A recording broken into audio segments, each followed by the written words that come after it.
just to start off with, just a bit about me, my academic background. You know my name now, Roger Stankovic.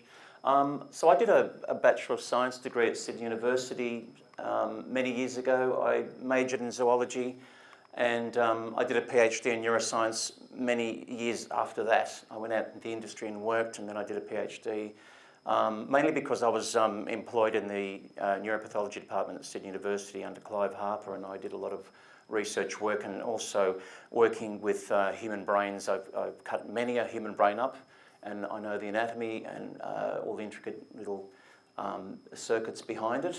And now I'm teaching a Diploma of Pathology at Ultimo TAFE, and I'm teaching microscopy, anatomy, and statistics and various other subjects that they give me. I spent a lot of time in this building, Blackburn building at the University of Sydney. It's now no longer there, it's been demolished. And I worked there in the neuropathology department for 15 years. And as I said before, I cut up a lot of brains, and I published a few papers on motor neuron disease, in which I did my PhD in. My interest in UFOs began many years ago when I was a teenager. I had, what does that say?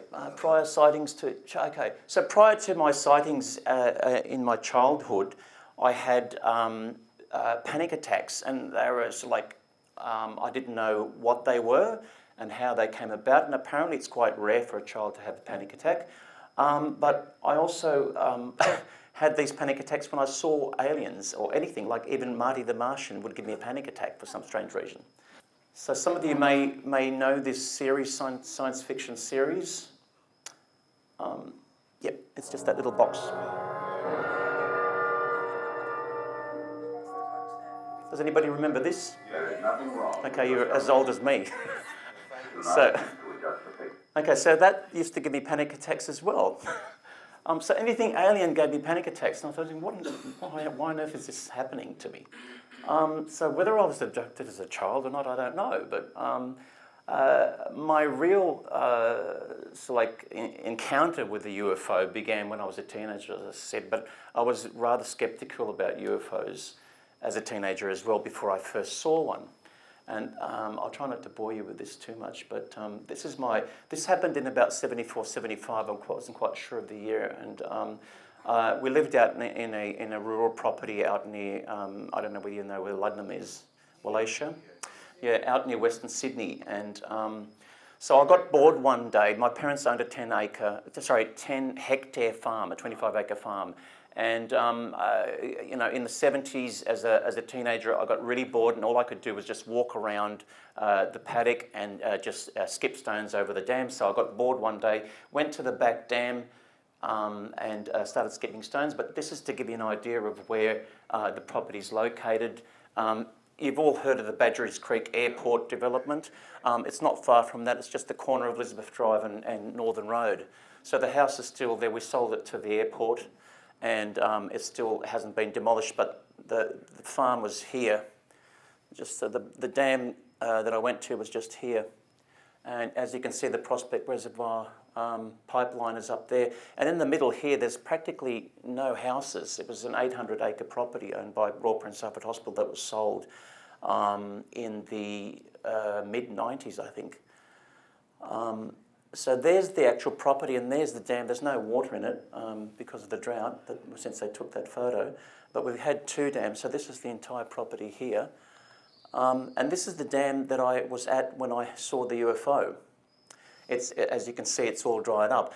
But I just did a bit of image analysis to give you an idea what it looked like in the night time. And what I saw was this bright light coming from my right. So I'm standing here, and I could just catch it on the corner of my eye, and then it just started moving up and started getting brighter. And I thought, what the hell is this? And it started getting brighter, moving up closer, and then it just was sort of like almost half a moon size right in front of me, above the dam, and then it did this little impossible manoeuvre in a second, like within a split second, did this impossible manoeuvre. And then it went down and landed behind a hill and lit up the whole hill. So that's what actually affected me for my whole life. Basically just seeing that thing that could travel do that incredible manoeuvre, stop, hover, and then just land behind a hill and light the whole thing up. So that initiated my interest in UFOs. Ever since that day, it really just changed my whole outlook on life, and also about whether we are alone or not. Also, my mother's brother, my uncle, lives just down the road where we used to live in Luddenham. He's about half a kilometre down, and he said one day I let him know about my UFO experience, and he says, well, it's funny, Roger, that you're saying that, because I actually had an experience of my own where I was laying down. He was a market gardener as well, and he, as you know, it's really quite hard work, and one day he decided to lie down on his back in the paddock, and he fell asleep, and when he woke up there was this UFO directly hovering above him, and then as soon as he woke up it just took off like fury. So he also had an experience as well in that area. Several years later he died of motor neurone disease, and that's what I did my PhD in. Halfway through my PhD he contracted motor neurone disease. So my involvement with UFO organisations began many years ago in 1978. Just after that UFO experience, I went a bit crazy about looking at articles or journals, trying to get involved in an organisation. I found that APRO was an organisation that I could get involved in, and all I did was just joined up APRO in 52. I wasn't even born then. In 78. And then, and as you know, APRO was formed by Jim and Coral Lorenzen, and Coral had a sighting of a UFO as a child, and she actually decided to form APRO many years ago in 52. And APRO members elected to form a new group called the Midwestern UFO Network, which then became the Mutual UFO Network in 1969. So that's where it all sprang from. Initially, it was the APRO members that actually formed the Midwestern UFO Network, but then again, APRO was still around alongside with the Midwestern UFO Network at the time. Prior to my involvement with MUFON, which was only recent, I did a little bit of independent research as a UFO investigator, and the very first thing that I did was in the 80s. So I read a lot of books, read a lot of magazines, but I never really got involved to any great degree until I actually wrote a letter to Wright-Patterson Air Force Base about the Roswell incident in 1988. And that was mainly because of Timothy Good's publication in this book, Above Top Secret, which I found only one copy in the whole of New South Wales, and I had to go up to Erina up in the north coast to get it. And as soon as I got it, I flicked to this page, and these were the MJ12 documents that were published in the book. And I immediately photocopied them and sent them to Wright-Patterson to say, please explain. And they sent me back a letter. Obviously there wasn't any email then, and it was just by snail mail.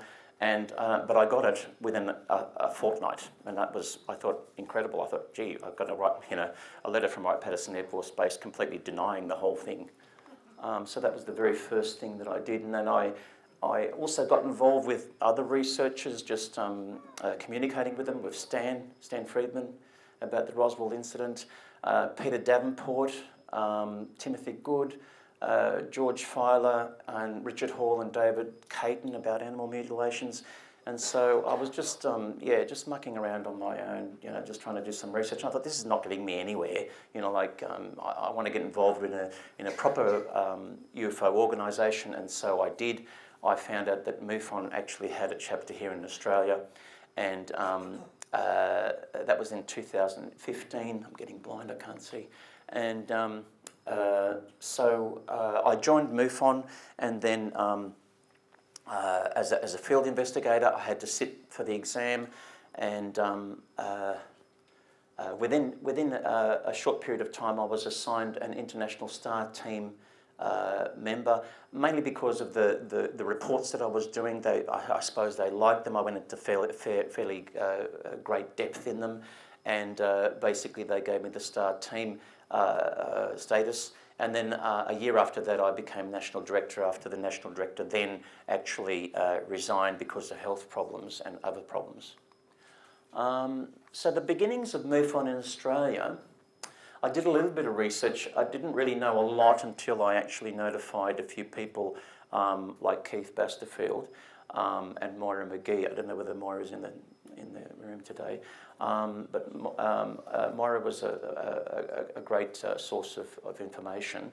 And so that if you go back in the database goes back to 2000, but the presence of MUFON in Australia goes back to about 1976, I think. So the initial sightings in Australia that are going onto the database were actually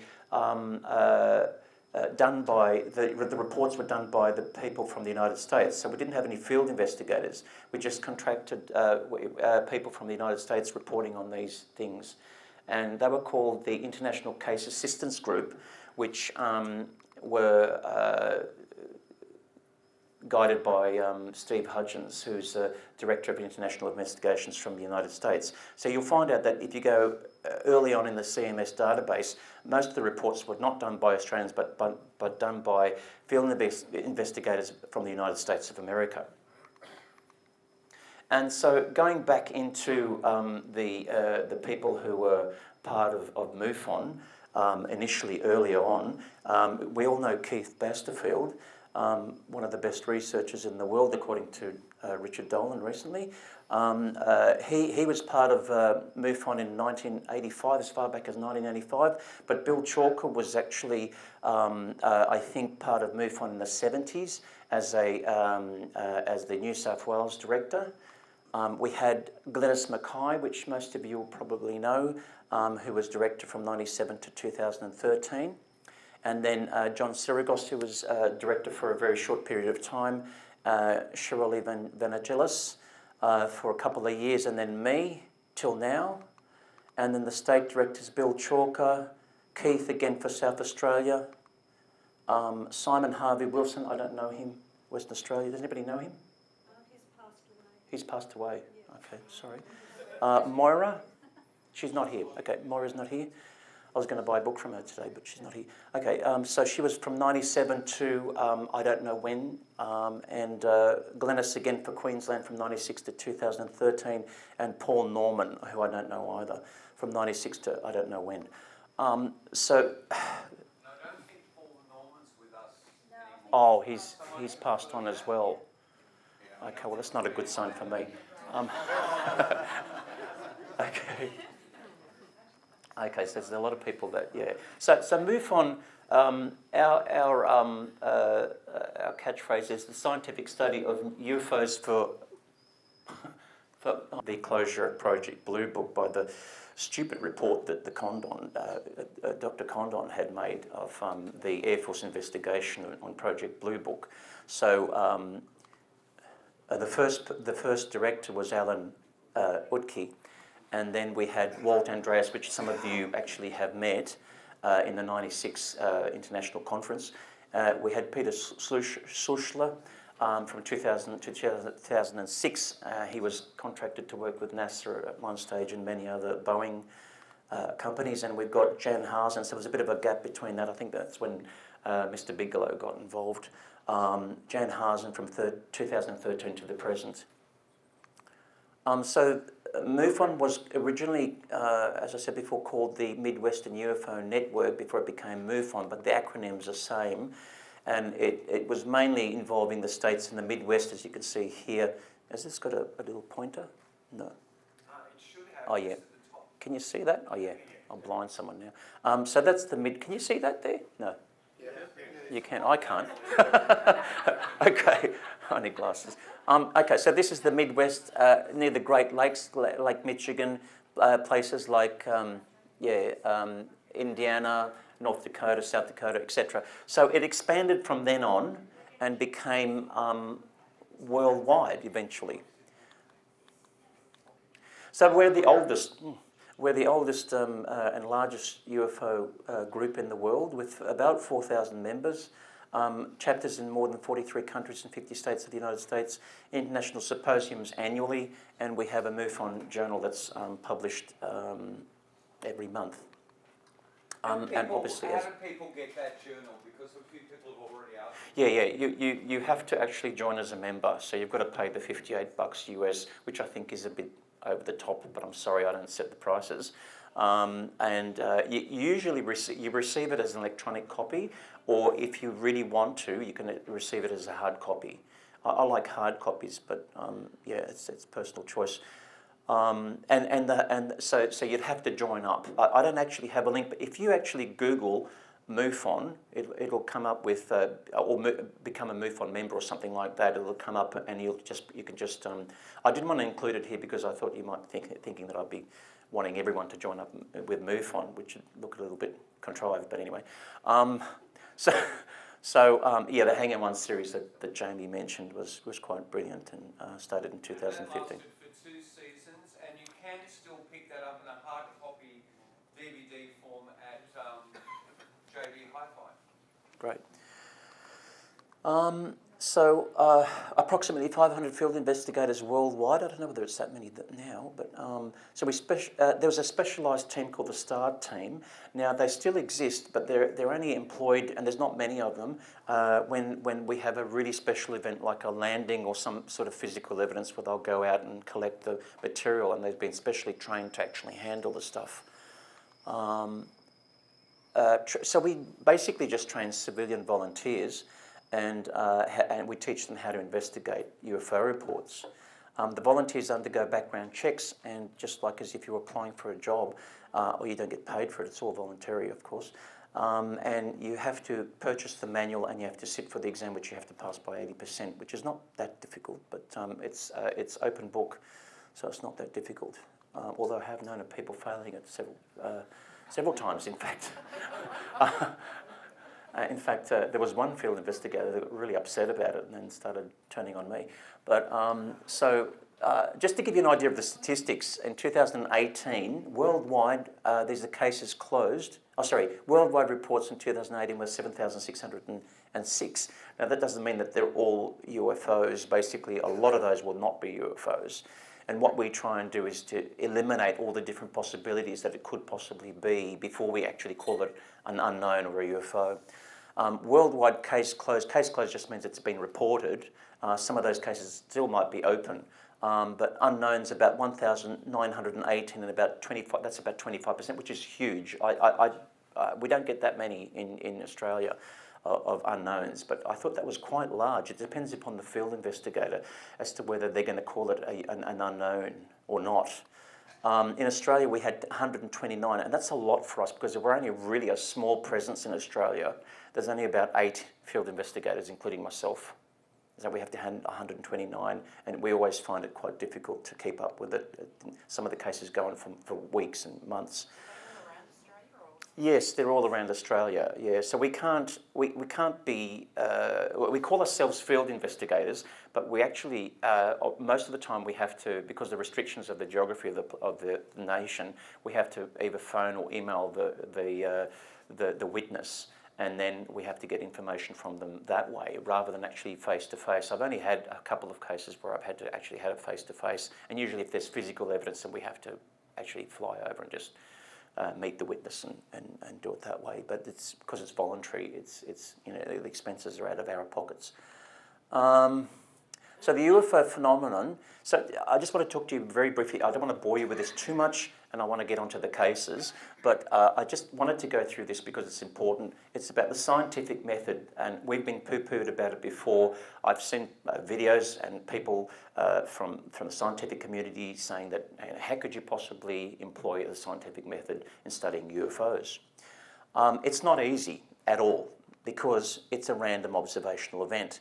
You can't examine the phenomenon in a controlled manner like you would in a laboratory. This makes it very difficult from a scientific aspect, but at the same time, it's important to apply it. So an observation is made by a civilian. It's reported to us. the civilian organisations. So we're a civilian organisation and we're under-resourced and we're run by volunteers and we're non-profits. So that's going to make us not as strong as an organisation like NASA or someone else. So we've got virtually the resources that we can find on the internet, basically. The witnesses may or may not have photographic evidence as well, so we have to rely on what they tell us, and we gauge the character, and so basically we're very under-resourced. So what is the extraterrestrial hypothesis? So if you want to study something scientifically, you have to have a hypothesis. The hypothesis was coined by Jacques Vallée in 1966, and it says that the proposes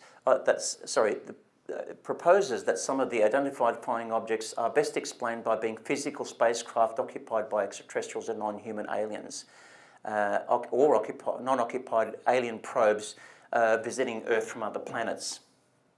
And there's Jacques there with J. Allen Hynek. So if we're going to test this hypothesis, we have to collect data in a database, and that's what we do.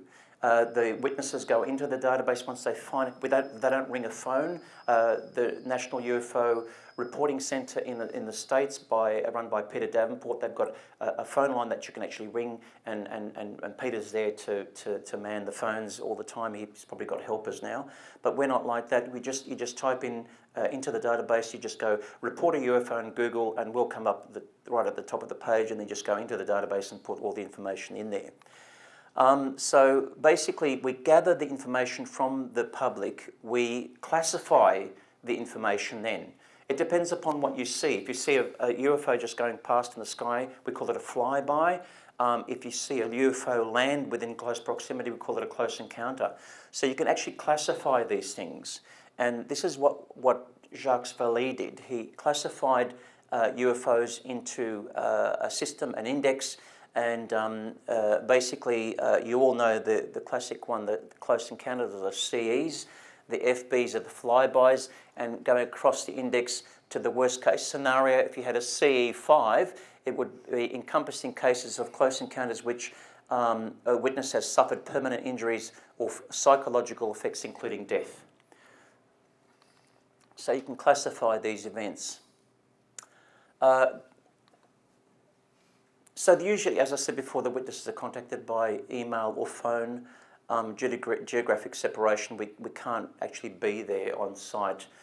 So it's a bit of a misnomer, the terminology field investigator. How do we quantify the credibility of a UFO event? So we have to then look at some sort of formula. How do we do it? Well, we call it the Ballister-Gausep evaluation of the BGE, sorry. And I'm not going to go into this in great detail. It's a formula that actually can quantify a particular UFO event that the witness sees. It depends upon how many witnesses there are. The more witnesses, the more credible the event. The more qualified the person, and I don't agree with that. Sometimes you can get a janitor which can see a UFO and he's just as credible as a scientist. But we do classify, we give higher credibility to people who have got, say for example, a pilot, if he sees a UFO, to a civilian that's just not a pilot. But we go by various things like the volume or the quantity of the data that we receive. We determine whether there's inherent abnormality or strangeness of the event. What does the UFO do? Does it do a maneuver that's impossible? Does it land, does it look odd? We quantify all this stuff and the credibility of the witnesses, as I said before, and we use this equation to actually determine I teach statistics as well. So these are the two guys, Vincent and Michael, who were field investigators and who actually came up with this formula, and then they actually published it in this journal, the J. Allen Hynek Center for CUFOS in Chicago in 1988. And that's what we use. We use that formula to actually quantify. I hope you're not getting too bored with the scientific stuff. I'm going to be moving on very quickly. Okay, so I'm not going to go into this, but this just shows you how we can actually quantify based on this equation, a UFO event. And we can plug it into the database. So over here we've got the information quality index, the reliability index, and the strangeness index. And that will give you a percentage, like 50%, if you think that, you know, like when you plug all that information in from the witness, it'll come up with a percentage just here. And I did this just as a mock thing, and I used the Westall. Everybody knows the Westall Victorian incident. So I sort of like gathered, I sort of like knew it fairly well, but I just like thought, let's use this BGE to actually work out what the credibility index is for this sighting, which was cited by multiple witnesses. There were many students, some teachers, and so I plugged in all the information. They come up with a 75%. Reliability index, which is excellent reliability. So the methods, the tools that we use are wide and varied, but they're all available on the internet. Google Earth, for example, Stellarium is a software program that you can actually plug in information and find out where the stars and planets are.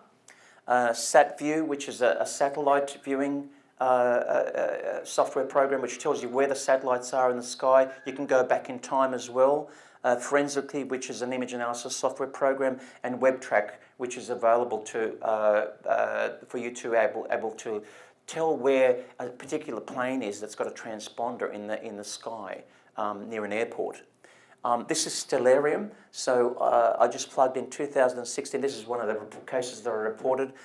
So it happened in 2016 on the 13th of February at 2100 hours, and I can tell exactly where the stars are, and I can eliminate the fact that there was a star that the witness might have mistaken for a UFO.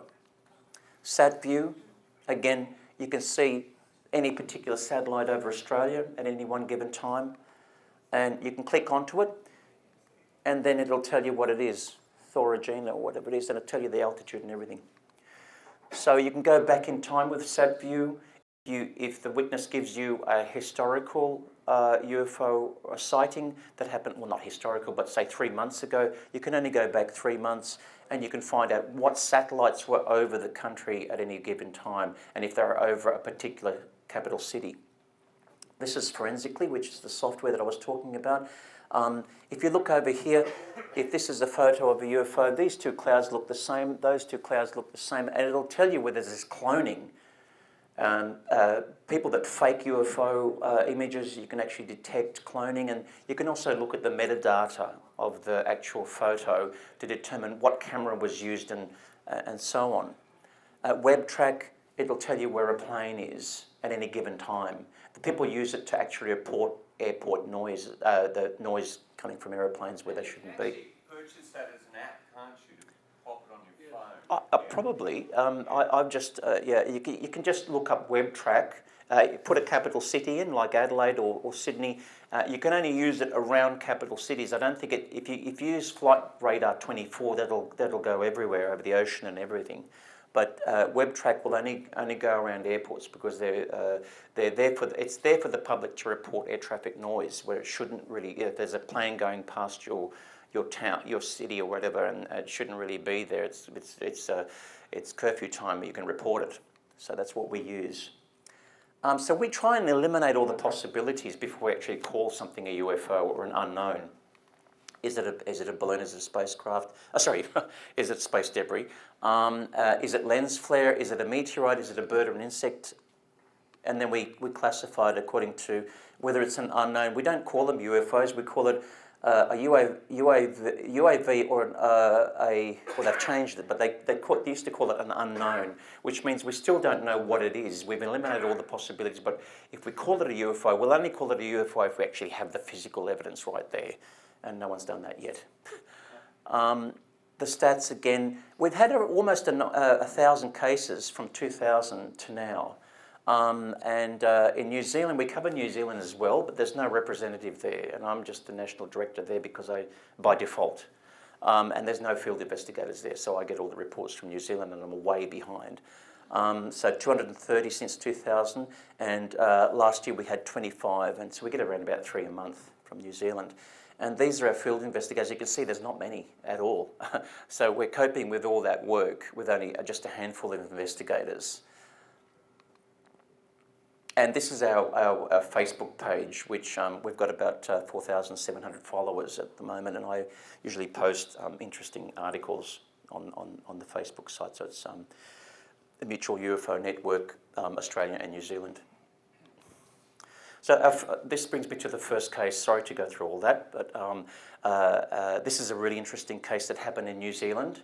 I was alerted by it from the United States, and they got an email from a lawyer that lived in New Zealand, and I called it the Canterbury UFO incident.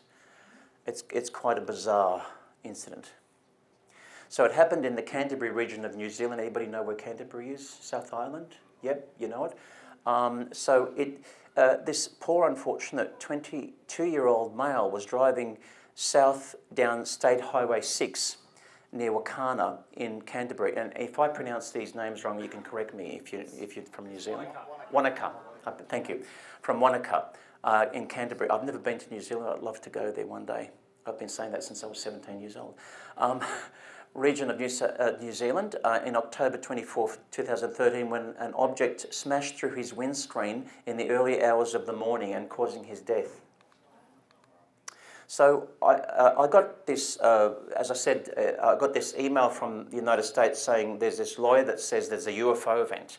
So I got the email and I read it and I thought, well, big deal, something went through his car and killed him. I thought that happens all the time. How is this a UFO event? I didn't understand until I actually read into it. And I thought, this is really bizarre. So initially, yeah. So the hypothesis was that the object that actually penetrated the car was a UFO, an orb of some sort. How can that be? How can that possibly be? So, just to give you an idea, he was travelling down the Highway 6. So it was during the early hours of the morning, around about 5:30, 6 o'clock. It was still dark. It was raining, very poor visibility, and an object came through and hit his windscreen. He was driving a Subaru Legacy station wagon. The front passenger, he had a front passenger, it was his girlfriend, and the Subaru noticed, so the passenger noticed a white four-wheel drive truck or utility that went by as the object went past and was smashed into the windscreen.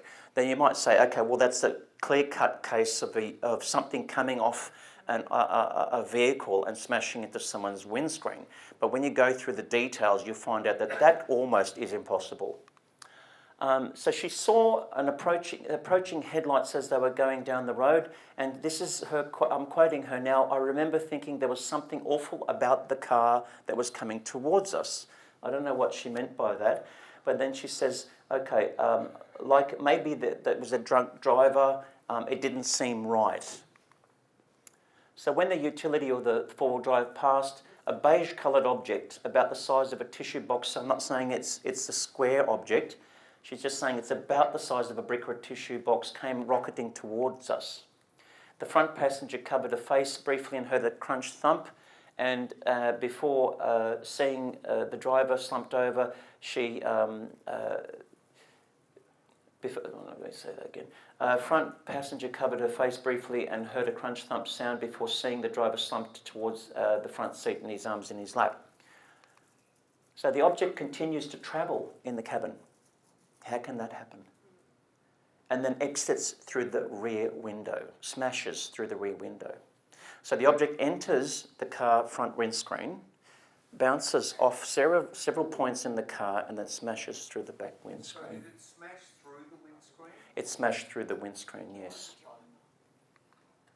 So the passenger grabbed the steering wheel and tried to lift the driver's foot off the accelerator.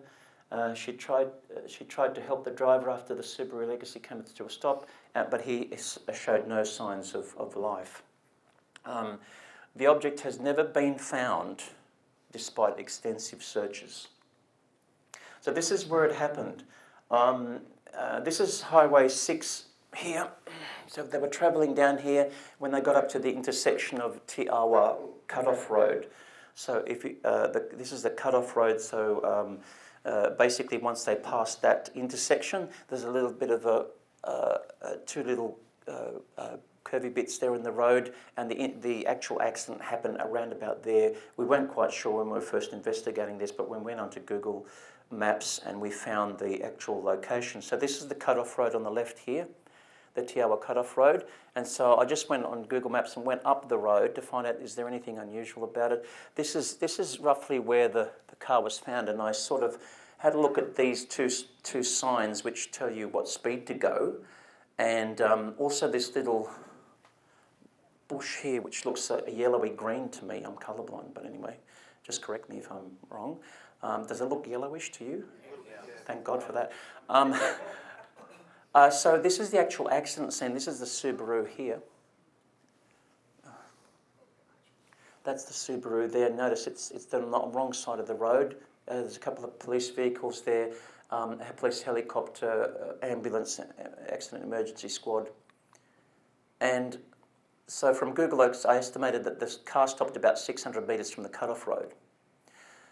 And I'm just pointing out the structures that I'm trying to work out where the car was. It was sort of like around about this area here that that accident occurred. Well, that's where the car stopped. And these are the police. Started off looking from the cut-off road all the way up, 600 metres all the way up, to find this object because, you know, they expected it to be on the road somewhere.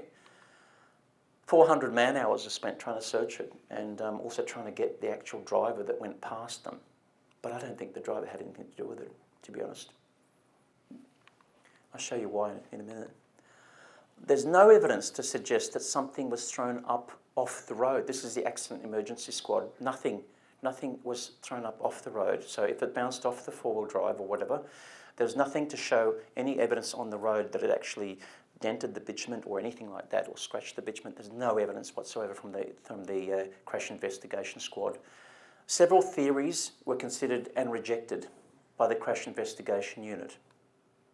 However, to quote Alistair Crosland, who was the crash investigator, only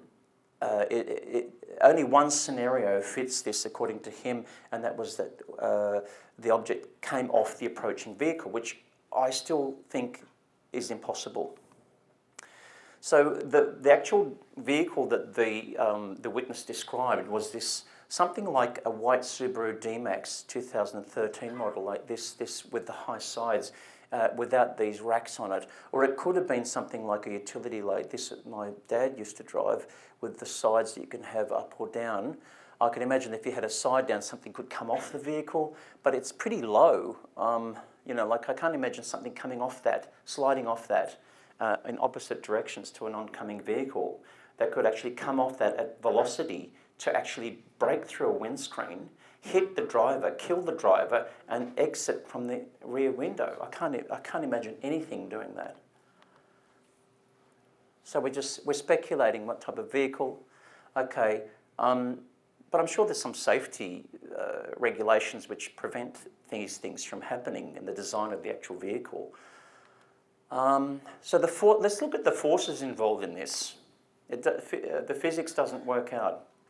The force required to smash through a laminated front windscreen, quite considerable, but also the object actually smashed through entirely, so it actually entered the car, and the object was about 8 centimetres in diameter.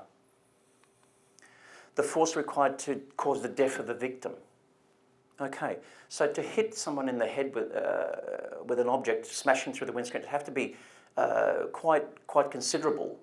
So the guy would have had to have died from a subdural hematoma of sorts. It'd have to either be a subdural or subarachnoid hemorrhage. I'm talking as a neuroscientist now. So basically, not only that, not only a subdural would kill the person, the force would have had to have been enough to actually cause brain damage as well.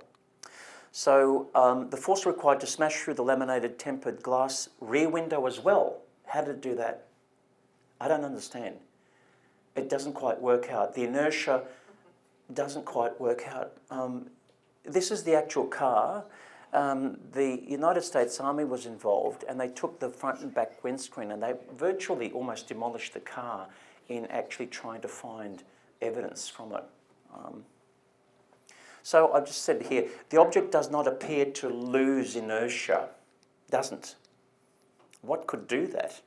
What could not lose inertia? It probably slowed down before it actually hit the driver. Because if it didn't slow down, it would have decapitated him. Just think about it. What part of the body was it? What was its head only? It was blunt force trauma injury to his head, more specifically the brain. What magnitude force would be required to cause that blunt force injury? Something quite enormous. But what sort of injury to the brain would cause this type of impact? Well, you can either have a subdural or subarachnoid hemorrhage. In the subarachnoid hemorrhage, the blood goes... What happens is when your brain is knocked by something, your brain is actually quite jelly-like, and it actually moves. Right, when it moves, it actually brings down these coverings, which are called the dura mater or the arachnoid. And that severs the vessels in your brain, and then it causes a leakage of blood in between the skull and the actual brain. And that can actually cause a hematoma, which can actually push down on the brain and push down on what's called the medulla oblongata down here. And that's where the respiratory centres are located, and that's what can actually stop you from breathing and kill you. So he probably had a subdural, I'm thinking. But the coroner said this. The coroner said that the deceased had most unusual wounds that was a semicircle about 8 centimetres in diameter. He said that the object was possibly made of stainless steel, man-made, well, we don't know about that, had sandpaper rough surface and was coated in soil. If that was the case, then this looks very much like a sort of injury that occurred 200 years ago with naval surgeons were seeing this 200 years ago in people who had cannonball injuries. So we're thinking it's probably an object that's spherical, that's about 8 centimetres in diameter. So the object didn't penetrate the windscreen at the initial point of contact. So it touched the windscreen and then it went into it. So I don't know how it did that either, but that's what I read. So the object had punched a fist-sized hole through the window. The forensic pathologist who performed the autopsy said he hasn't seen wounds like this in more than 30 years of practice. He said that the object was at least 8 centimetres in diameter and possibly fully spherical. So there was a coronial inquest about this a year later because they came up with no conclusions as to what on earth happened here. So there was a death, there was something going through the window, and it wasn't found. What on earth is going on? They had a coronial inquest, and this is the passenger, his girlfriend at the coronial inquest, and she was asked questions. So the object, they know that during the coronial inquest, did not disintegrate, and there was extensive search, and it was never located. What are the possible theories that we can accept or reject? The only valid hypothesis, according to the coroner, was that it actually came off the passing vehicle, and I don't believe that. Even if it did come off the passing vehicle, how did it create the damage that it did? The car hypothesis can be challenged, and we think we can give evidence to prove that. So basically there were several different organisations that were involved in the actual investigation of this. The DTA, New Zealand Defence Technology Agency. Why did they require so many agencies? I don't know. The ESR, the Institute of Environmental Science and Research in Auckland. Otago University Geology Department, and the US Army. I can't believe that they required that many organisations to actually work this out with a coronial inquest and with a crash investigation inquest. So the DTA, this is these guys up here, they only looked at the photographic evidence. They didn't have the car, obviously didn't have the object, but they were saying that based on photographic evidence alone, the object was unlikely to be a solid steel, made of solid steel, and it had an edge to it, a sharp. Well, how do you determine that off of pictures? It's ridiculous. The police claimed that the US military got involved and destroyed the car. Yep. How did the object slide off the passing vehicle? Let's have a look. You can have a flap down on one of these utes. What would happen? It would just come off, fall off onto the road. I mean, that car wasn't travelling very fast. If it was the passing vehicle, you could see there was a couple of little windy bits. It could not have been travelling at 120 kilometres an hour or whatever. What evidence is there given of the object hitting the ground? None. What about it scaling the sides of something like this? I don't think so. The only driver that was actually driving something similar to these vehicles actually came forward and said he had his canopy secured. So he actually came forward to the police and said, look, I had my canopy secured, and they just let him go. They said, yeah, well, he's not part of it. They even looked at mobile phone coverage in that area to find out whether there was someone with a mobile phone that owned a four-wheel drive, a white four-wheel drive, and they came up with nobody, nothing. Couldn't find the object anywhere. Couldn't find the person driving the ute. And I'm wondering whether it was an actual car. Anyway, the trajectory of this object is inconsistent with the findings. The object could have fallen off the side of an oncoming vehicle. The object loses momentum. So it actually loses, when it crashes through the windscreen, it actually loses momentum before it hits the driver. Because it could not have caused the injuries. As I said before, it would have decapitated him with the force. So it actually reduces momentum before it hits him. Maybe it thinks, oh, I'm going to hit somebody, slow down, and then it, gains momentum and smashes through the rear of the windscreen. It's ridiculous. So there's no evidence to suggest the object was man-made on its behaviour. Even a drone wouldn't do that, as far as I'm concerned. Anybody heard of a spherical drone? I don't think so. So what are the hypotheses? Okay, the hypothesis is that the car was hit by an orb or a probe, or it could have been a drone, but probably not a man-made drone. Is there any historical evidence of orbs hitting cars? That's why these questions were going through our minds. Are there any photos? We know that there's photos of orbs, we know that there's videos of them, but has an orb ever been found? Previous history? What about the previous history of orb activity in New Zealand? So we looked at all these questions, and I have to get somebody to do the video again. Thanks. So this is looking at the Val Johnson incident. I don't know, does anybody know this incident? Val Johnson incident? Yep, somebody. You and I are about to take a step into a giant puzzle.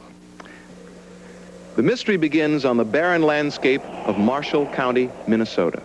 On August 27th, 1979, Deputy Val Johnson experiences something incredible. And suddenly the light that had been there suddenly became here, and it struck my vehicle, causing some damage to it. I feel that whatever Val told me about the light and the strange incident was true. I don't doubt Val in any way. Hoax doesn't seem very likely in this case, not only for what all of Johnson's colleagues and friends have indicated about the man, but because of the unusualness of the effects. I'm convinced that it's something not of the ordinary in nature because of the sequence of the fractures as they occurred and the magnitude of the stresses involved in them. Deputy Johnson is a policeman. The documentation of his experience comes from an unusual source. We have a recording of the actual radio call that he made seconds after the incident. Listen closely. 407, what is your condition? I don't know. Something just hit my car. I don't know how to explain it. Strange. Are you, what's your condition? Are you okay? Something attacked my car. I heard the glass breaking and the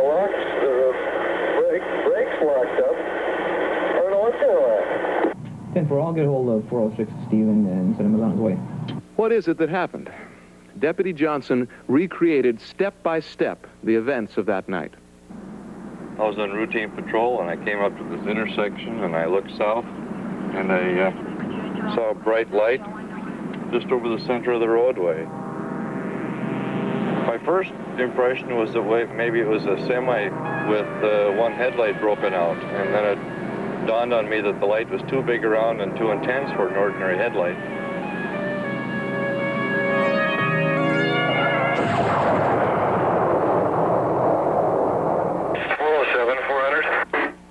Go ahead, 407.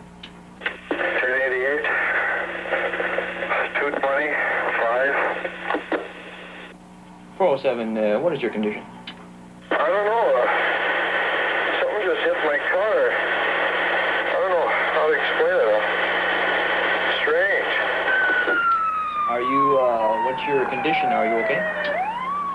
Something attacked my car. I heard the glass breaking and the locks, the brakes locked up. I don't know what's going on. What happened? What kind of car? I'll get hold of 406 Stephen and send him on his way. Val was rushed to a local hospital where he was examined by Dr. W.A. Pincinalt.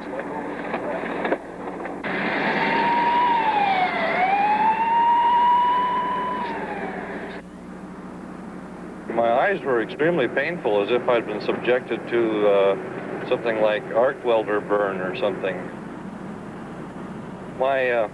There was some salve put in my eyes, and they were covered with an adhesive bandage, but in a matter of 6 to 8 hours, it cleared up. Alan Hendry is an investigator with the Center for UFO Studies. Now, on hearing of Val's experience, he came to Marshall County. The case is quite striking for the simple reason that a law enforcement officer has reported a sighting that left behind damage to his car and injury to his own eyes immediately following the experience. We learned of the Val Johnson case in much the same manner we learn of most of our sighting reports. The deputy of Marshall County contacted us directly via our 800 toll-free phone number, which we've issued to 10,000 police departments around the country. The biggest mystery about the Val Johnson case to me is trying to find one neat explanation for something that could behave the way he described, yet create the kinds of damage that we analyzed and discovered.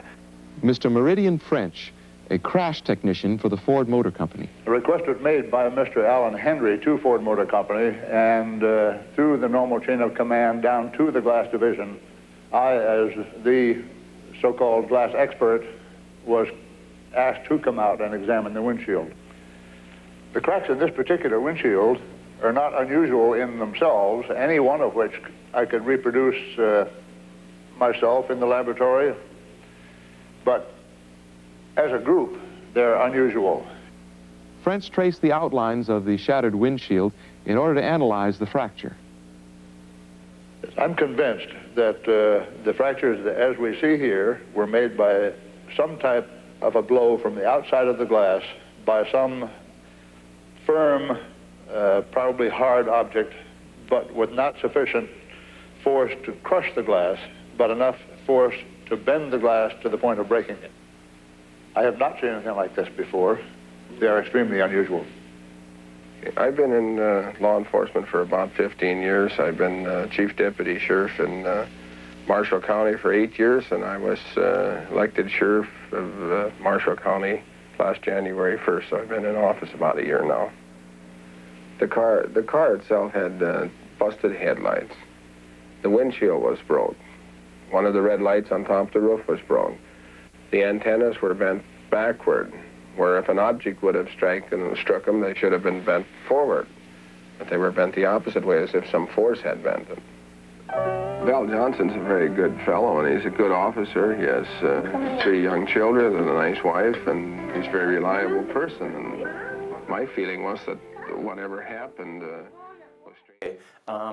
So this is a really interesting case where a police officer, I'm not saying it was an orb, but he had an encounter with an object, a light on the road in a similar situation where it actually didn't penetrate the windscreen, but it did some really weird damage. And how did it actually do all this damage to his vehicle in the one go, in the one impact? It broke a headlight, and you can see here it damaged the bonnet here, smashed the windscreen, and it bent, actually didn't break, it just bent the aerial in the wrong way, which is really weird. So I don't know whether that was an orb that he came across on the road. But what about if have there ever been any orbs found? Can you just, this is about the Betz sphere, which was found in 1974. Can you just forward that a little bit so we can get through it a little, maybe a couple of minutes, just oh no, go back.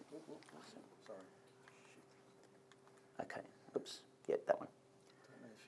Oh, you can't, okay, just let it go, yep. Sorry, there's a bit of an intro here, I just wanted to cut the time down. Oh, am I? Good, thanks, Jamie. Yep. Yeah, oh, okay.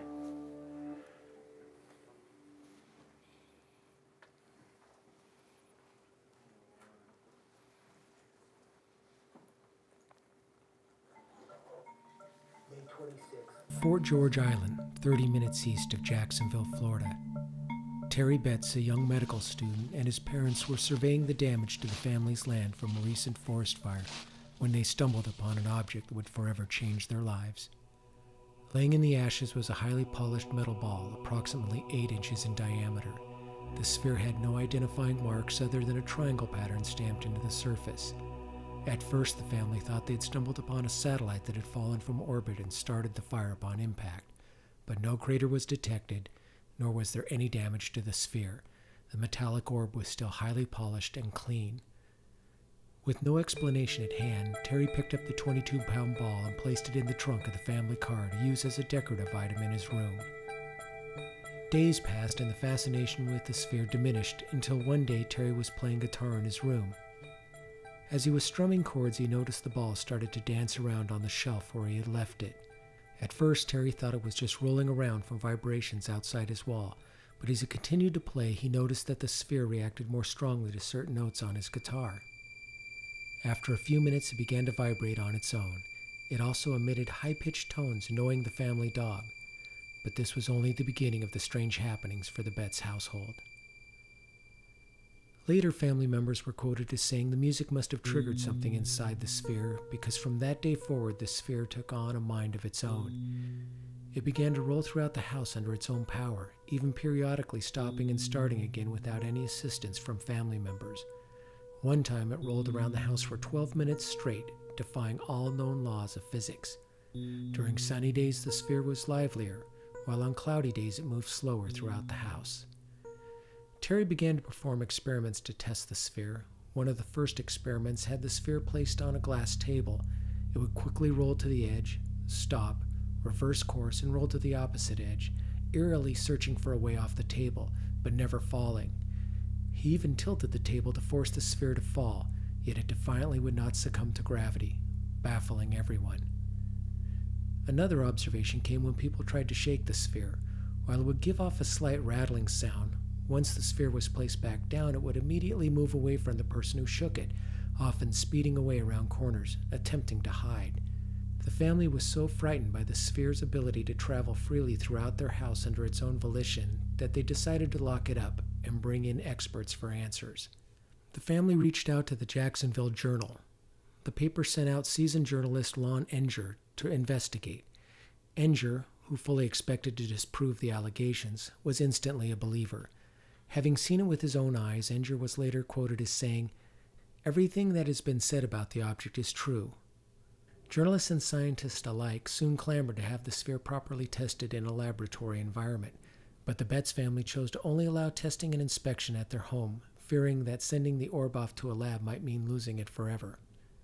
Soon experts from all over the world descended upon St. George Island to get a glimpse of the mystery sphere. All of the attention soon piqued the interest of NASA and the U.S. military. Upon seeing the sphere in action, a Marine spokesman said publicly that the ball's erratic behavior was inexplicable and that the origin of the sphere could not be determined. As the world took interest in the mystical object, the orb took on even more mysterious behaviors. Music began to emanate from the orb. In addition, the Betts household began to experience poltergeist activity as doors and windows would open and close on their own. No longer being able to withstand the bizarre activity, the family finally decided to send the orb off for testing in April of '74. The U.S. Navy requested the sphere be sent to the nearby naval station in Jacksonville. There, scientists began to study the object, but were immediately baffled. Attempts to analyze the object failed when X-rays could not penetrate the metal surface. The Navy finally brought in a powerful 300 kV X-ray machine. With the stronger machine, naval scientists discovered something unusual. 2 round objects surrounded by an unidentifiable halo material with significant density. They also noted that the orb possessed 4 different non-concentric magnetic poles, 2 positive and 2 negative. After 2 weeks, the Navy returned the orb to the Betts family and concluded, "We cannot identify the origin of the sphere nor be 100% sure of the metallic composition." With questions still unanswered, Dr. Carl Wilson from the Omega-1 Institute in Louisiana examined the sphere and added, "The sphere has radio waves coming from it and a magnetic field around it." And the field appeared to fluctuate in potency based on an as yet unidentified pattern, defying the known laws of physics. Next was Dr. James Albert Harder, a professor emeritus of civil and hydraulic engineering at the University of California at Berkeley, who through closer study concluded that the two internal spheres are made of elements far heavier than anything known to science at this time. Because of this, he also asserted, if one were to drill into the sphere, perhaps the masses would go critical and explode like an atomic bomb.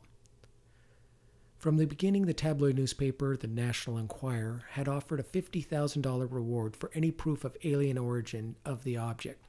With mystery still surrounding the sphere even after professional testing, the tabloid assembled a blue ribbon panel to investigate the object.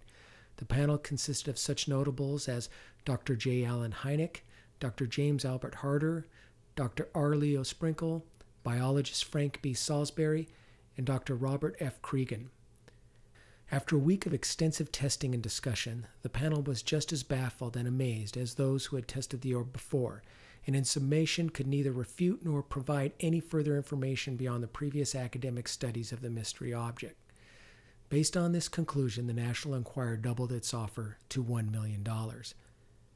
To date, no one has claimed the $1 million prize, and while there have been many theories, no one has been able to come forth with a legitimate origin for the mystery sphere, nor a plausible explanation as to how it functions on its own, making the Betts mystery sphere one of the most enigmatic mysteries in recorded history. That's an interesting little video about this orb that was... And I'm sorry to interrupt you, Roger, but you might be aware, and correct me if I'm wrong, I think in season 10 of Ancient Aliens there is an incredible investigation of the history of that sphere as well. So if you're into that program, again, you can get that at JB. That story is so astounding and still inexplicable. How are we going for time, Jamie? Are we breaking at 2:30 or? When we got there, Paul, I never carry a watch at my age. I'm getting so old I don't want to look at it. 1:56, we've still got over half an hour. Half an hour, okay. If anybody wants to take a breather, you can go out. I won't be offended. So it was really interesting. So that orb went missing. We don't know where it is at the moment, and it's funny that it's 8 centimetres in diameter, which is exactly the same the diameter as this thing that went through the... I'm not saying that it was the Betts sphere that went through the windscreen of this guy. But 8 inches, was it? Oh, sorry, I'm a bit off there.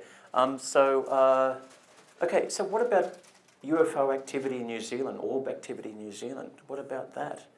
Well, we looked into this, and the actual the lawyer that actually contacted me, that was actually living in New Zealand, remembered in 1978 the is this Kaikoura? Is that the right pronunciation? Kaikoura for that. Kaikoura, the Kaikoura lights. Does everybody remember that? That's as old as me. 1978. Some people remember it. So there was Australian reporters that were sent via a plane to New Zealand and to investigate this, and they actually experienced UFO activity on the way to New Zealand, and it was worldwide news. Kaikoura. And they were able to film that too, weren't That's right. They were able to film it, and they took photos and everything, and that was somebody was saying it was squid boat lights, but it was actually detected on radar as well, and they got a little video for that as well. But it happened, strangely enough, in the Canterbury region again, this is another video of, just to give you a recap of the Kaikoura, if you haven't heard of it, the UFO sightings in 1978 involving the reporter Quentin Fogarty. So can you just start that one again? Thanks. Thanks, Paul. Sorry? There was a book released by Quentin Fogarty. Oh, okay, right. And you can go up on YouTube and find a lot of data on that. He lectured in Australia as well. There you go. There's someone old enough to remember that. Sorry. Yep. It's almost 30 years since unidentified flying objects were reported off the coast of Kaikoura, Christmas 1978. The sightings are to be marked soon with a commemorative flight, a gathering of enthusiasts, and even, believe it or not, a musical. At the time, news of the sightings was reported worldwide, and to this day they remain a huge source of conjecture. Here's Clayton Anderson. Target a mile behind us. We've just heard from Wellington radar that we've got an object about a mile behind us and it's following us. Let's hope they're friendly. It's one of New Zealand's biggest mysteries and one of the world's best documented sightings of a UFO. The most important thing I think about this whole story is that even to this day, the flight crew and the air traffic controllers are adamant that we saw something highly unusual that can't be explained. Quentin Fogarty was the reporter with a news crew that filmed the UFOs on an Argosy freight plane the night of December the 30th and early morning of the 31st, 1978. He wasn't expecting to see anything that night. He'd been asked to do a news story on a UFO sighting from 10 days before.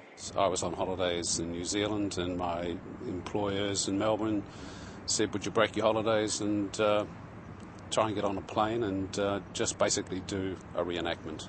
John Cordy was the radar operator on the night of the first sightings on December the 20th. We saw some little targets on our radar. We checked it out just down off Blenheim, Cape Campbell Way. And we joked, actually. We said, oh, it's Father Christmas test driving in a sleigh with Rudolph in the front just before Christmas, you know. Then the UFOs followed an Argosy freight plane. This target then moved towards the Argosy, turned with it, and parallel tracked it for a good 20 to 30 miles. The target and the aircraft were at 90 degrees to each other the whole time, and the aircraft, Vern Powell's airplane, said they could see a big red light that was definitely airborne. This sighting caused a huge stir, and the story went around the world. Fogarty hired a freelance film crew in Wellington and interviewed the people involved in the first sightings. He then boarded a freight plane to film the flight from Blenheim to Christchurch. I was in the bottom part of the aircraft in the cargo hold doing a piece to camera. It's a beautiful clear night outside, and naturally we'll be looking out for anything unusual. And the pilot put his head down, and we were sort of flying over Cook Strait at this point, and said, you guys better get up here. Then the almost unbelievable happened. UFOs appeared in front of the aircraft and were confirmed by Wellington radar. We have a couple right in front of us. Very, very bright. That was more of an orange, reddy light. It flashed on and then off again. On the flight down, basically what we saw were just little pinpricks of light that would just turn into great globes of light. And they were obviously airborne, and they were between us and the coast, because we could see the coast and we could see the sea and we could see these things shining down. Once they'd landed in Christchurch, cameraman David Crockett restocked with better film, and they headed back to Blenheim. It's really getting a bit frightening up here. There's a whole formation of unidentified flying objects behind us. The lights followed them almost to Blenheim. One of the pilots that night was Captain Bill Startup. What it was years ago, we don't know. And that's all it can be. I wish I knew. Bill's wife Shirley remembers Bill arriving home with the film crew in the early hours of the morning. When they arrived home, the air was absolutely electric. They were absolutely fizzing. So, of course, opened the cabinet and had a brandy. The next day, Fogarty was on a plane to Melbourne with the film, and that night presented the news. What you're about to see was not only witnessed by the 5 people in the cabin of the aircraft. It was monitored on radar and recorded, as you will see, on film. Everyone had their theory about what it might have been. We got all sorts of people ringing us up telling we were basically idiots and we were fooling the public, we were putting a hoax out, you know, this was all a big hoax for Christmas. I became a little bit of an object of criticism, almost ridicule, because we were, you know, poo-pooed by the authorities and by skeptics came out of the woodwork and cherry-picked the things that suited them and dismissed all of the evidence and said, we saw this, we saw that. Others believed what they'd filmed were Venus, squid boat lights, or the lights of Wellington in Christchurch. Well, people can think about that, but they were not on the aircraft. One psychiatrist thought that they had lost their faith in God and were seeing angels. And I mean, What is that? None of those involved are satisfied with any of the explanations given by scientists and government officials. They've said the visual sighting was squid boats, it was Venus, it was Jupiter, it was the harbour lights, you name it. They can come up with all sorts of reasons what it was. But they haven't explained why I can suddenly see Jupiter and Venus and the harbour lights and squid boats doing 140 knots on my radar. The famous Argosy plane of that flight is now owned by filmmakers. This lawyer had obviously remembered this incident. And then when he heard this incident with the car, he'd obviously put two and two together and sort of thought maybe this is a UFO event. These are our research findings. We tried to get a freedom of information through the police, so we lodged an IFO, freedom of FOI, sorry. Let's have a look. What have I got here? Okay, radio. Okay, so what I did, I sort of thought, well, were there any UFO events during that period where that crash happened? And what were they? I was looking specifically for orbs. And so I went into the database and I searched it for orbs and looked for around about that time, that date that incident occurred. And I found, to my amazement, that on the 12th of June 2013, in the Marlborough region, a mother, this is really bizarre, a mother saw an orb in her son's bedroom whilst putting him to sleep. That's a really weird one, that one. On August the 11th, 2013, I don't know how to pronounce that, is it Petone? Petone, anybody know that area? Near Wellington. Everyone knows Wellington. White orbs were seen in formation over the water, and one disappeared after pulsing. In August the 13th, which is getting closer to the event, multiple witnesses saw two pulsing white and orange orbs observed doing absolutely incredible manoeuvres. And then only 2 days before this incident, they're in Blenheim, which is very close to where they saw the Kaikoura UFOs, saw a bright white orb moving erratically. That's 2 days before this incident. Not saying that that's the same orb that hit the car, but it's amazing that there was so much orb activity during this, prior to this incident.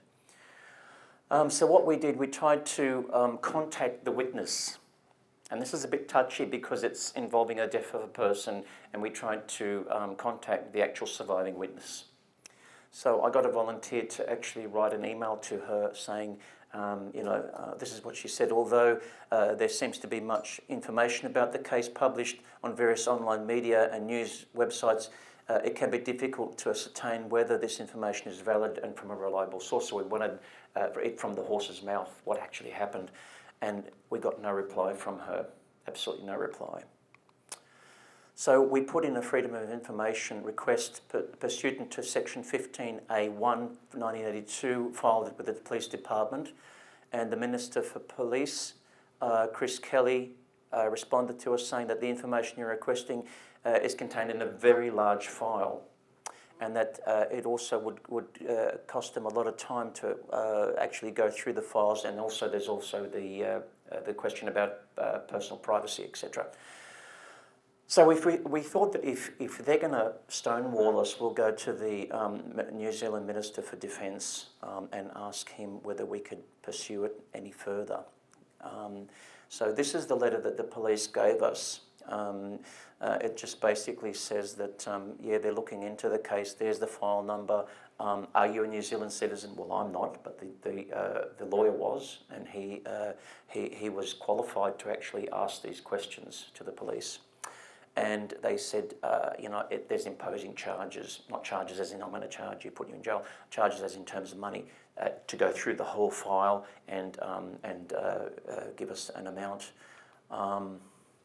So requested copies, requested the cost of the actual file and the redaction, the redacted parts that have to be done, and how long is it going to take, and what money we're going to have to pay for it. And we sort of like said, I'll call it the private. If the family want their names redacted, well, that's fine. But the family's names are already in the media, so it was tenuous for them to actually reject us on the basis that the family's names are already in the media. But we still said, you know, if you want to redact their addresses, names, everything, we will agree to that. But we still like didn't agree to the fact that they were going to redact the people that were actually working on the case, their names and whatever, because that's part of their job, and there's no reason for privacy issues to be part of that. So the charges were only $38 per half an hour and 20 cents per page, and the file was 30 centimetres high, so about a foot high.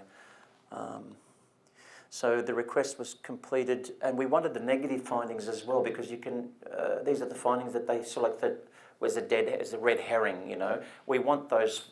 We want to know about those, because sometimes the red herrings can be, the information can be, secretly there as well. So on July the 5th, 2018, the family of the deceased were contacted by the police about our request. And basically they just said, no, we're concerned about the privacy issues, and even though it was all in the media and you could find out about it, you can find the names and everything in the media, they said there's privacy issues concerning the death of the individual. So we said, okay, that's, we got sort of like stonewall there. So let me just go through this. Okay, So according to the Act, if you read the Act, basically, if you redact all the private information about the individuals concerned, the police department's got no leg to stand on. But the police agreed with the family, and they decided to stonewall us and said, no, you can't have the information. So there's the Act there, there's the particular passage which you can't see, it's just too small. But yeah, we got stonewalled, and then the next thing we had to do was to I'll just flick through this. We had to go to the Minister of Defence and ask him whether he would overturn the police minister's decision to not give us information. But we haven't gone there yet. What are the possible hypotheses that happened? And I've told you before that from the white four-wheel drive. So is it possible that the actual white four-wheel drive was being chased by an orb? And this is not my idea. This was actually what the lawyer came up with. He was saying that possibly this orb was chasing this vehicle, and then it came off track and just hit the windscreen of the other oncoming vehicle. And that was actually a hypothesis that was made by two independent people. It wasn't mine, but it's an interesting one. So the orb veered off course, pursuing the white four-wheel drive, and then hit the windscreen of the Subaru at great velocity. The orb decelerated considerably to avoid hitting the driver in his face and fatally injuring him, but couldn't avoid it. And then basically the orb accelerated to escape the car from within the car and smashed through the rear windscreen. The orb was never seen because it just flew off to wherever, and it was unaffected by the incident. So the driver of the four-wheel drive has either told authorities that he was being chased by a UFO, or he's just not actually come up to the authorities and said that I was driving the four-wheel drive, and I was being chased by a UFO. So we think that the family's been silenced, and the US Army had destroyed the car. And yeah, it's because if you look at the Facebook sites of the surviving witness, there's absolutely no mention of the incident by any of the family members in their Facebook social media sites. So that's that one. How are we going for time? I've got my next case coming up. Do you want me to keep going, or I think we can have a break? Maybe about 15 minutes. 15 minutes. Okay, so this is a quick one. This is a disc over Moonee Ponds in Victoria, and there's a video of it, which I thought was interesting. So the sighting occurred on February the 6th, 2019. So this guy was filming just a thunderstorm with his iPhone, and inadvertently he caught a UFO.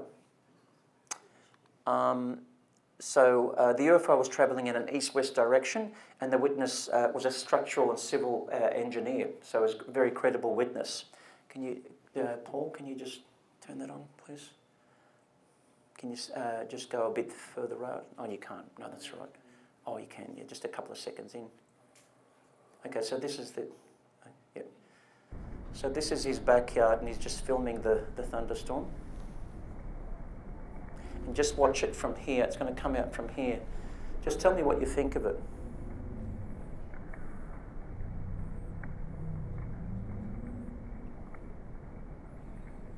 It's coming. There it goes. What the hell was that? Can you rewind it and just, sorry, Paul, can you rewind it and just let take us back to that spot? About 29 seconds.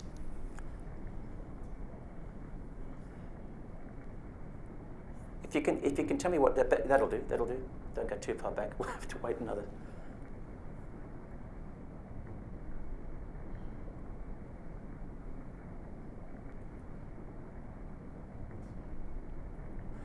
So it's travelling at an enormous rate. Okay, that'll do. So we tried to analyse this, and I couldn't come up with anything. I did a lot of research behind it. Can you just? Oh, sorry, it's me. Okay, so I got the witness to do a stat deck. I always do that when they have something like this, because it could be CGI animation or whatever, and he did, which is great, and he's a very credible witness.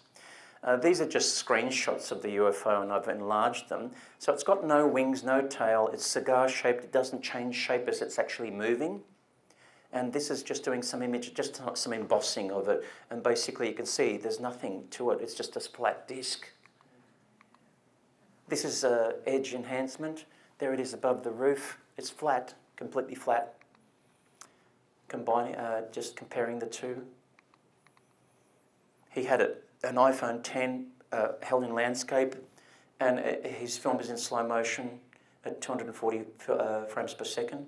The video was sent to US MUFON in the United States. I tried to analyse it and I couldn't come up with anything. I just did everything I possibly could, came up with a blank, an unknown.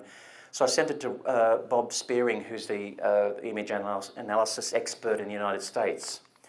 And his comments are that it's definitely not a bird, no wings, cigar-shaped, stays the same, consistent in flight. He used trigonometry and pixel analysis to determine the actual approximate size, and he said it was between 6 to 22 metres in length. It's quite large.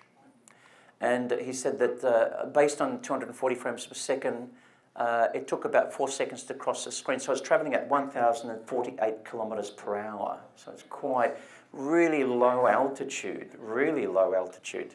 So could it be a Lear jet or something? I don't know. Said that the 737s can do that speed. Of course, we've all been in a 737 and at 30,000 feet, and it can do that speed, but not at that altitude. It's ridiculous. They wouldn't allow a Lear jet to do that. No, not at that altitude, definitely. So the altitude's too low for a commercial jet. How can I determine whether it was a commercial jet? Well, let's have a look. So let's have a look at the trajectory. So this is what the witness gave me. That's his house there. He didn't want to be identified. But that's the backyard. And he said that yellow line, is that yellow or green? Yellow line. I'm getting him right today. And that reference gum tree at the back is the gum tree that you saw in that video. And so that's the street, Short Street. I won't give his address away. But it's in Short Street. And you'll notice there's an airport just here, Essendon Fields Airport. Does anybody know this region? Yeah. Good. You might be able to help me. Essendon Fields Airport and Melbourne Airport just up here. So it was travelling sort of like in this direction here, east-west. But it didn't look that far away. There's Essendon Fields. And I looked up, as I said, I use WebTrack to find out where there's a few planes there around Melbourne, but nothing in that general area apart from this one plane that was actually taking off from Essendon Fields Air Force Base. It was just taking off, and you can tell, look, its altitude's really low. You can tell where the plane's pointed out. It's not coming in, okay? And it's too far away to be this object, so it's definitely not a commercial aircraft. Did he say there was any sound? I'm coming to that. I'm coming to that. So the object is between 20 to 72 feet long. Object appears to have no wings, tail, no obvious means of propulsion. The object is cigar-shaped, travelling in a straight line in constant speed, about 1,000 to 1,100 kilometres per hour. The object's very low altitude. The object appears to travel. I'm just repeating myself there.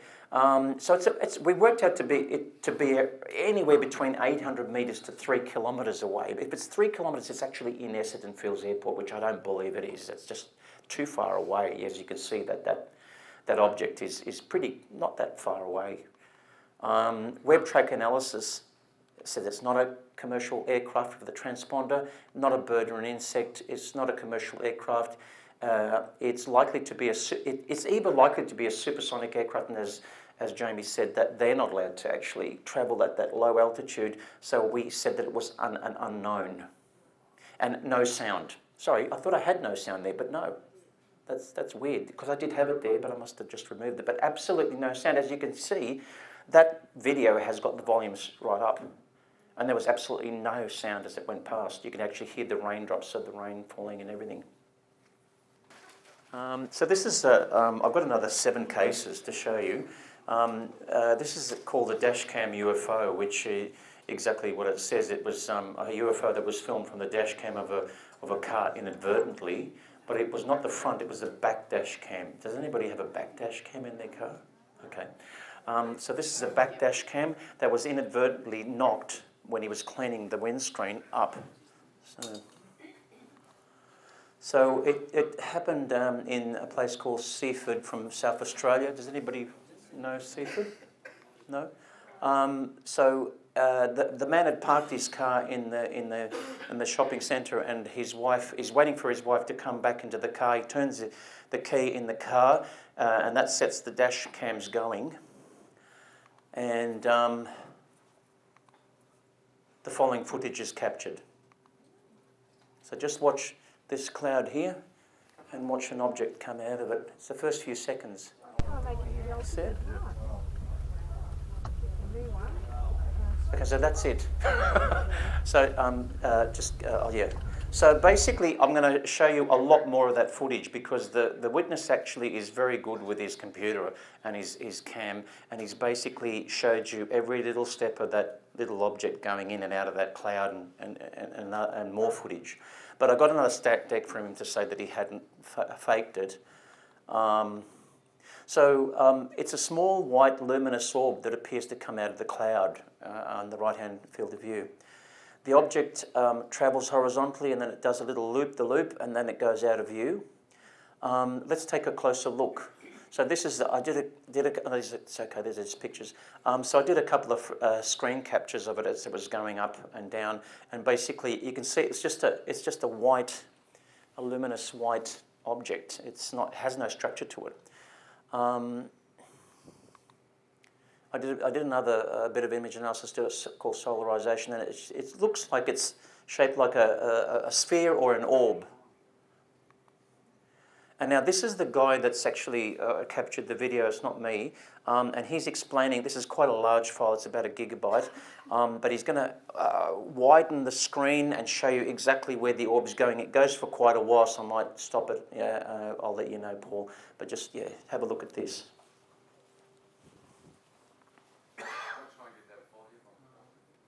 I probably hasn't started talking yet.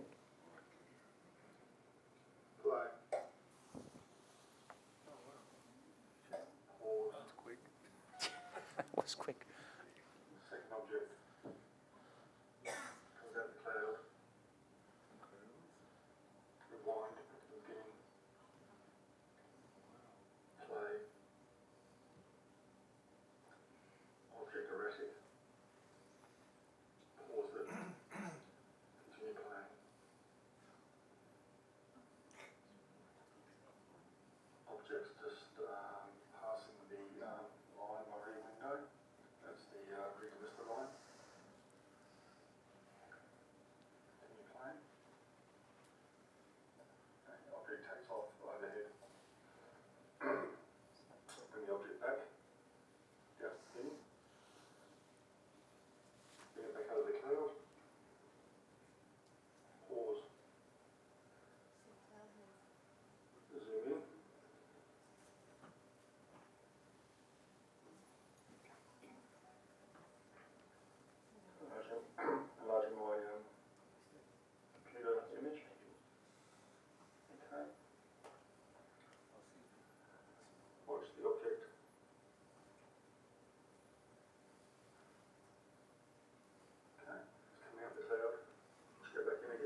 frame, 60 frames a second.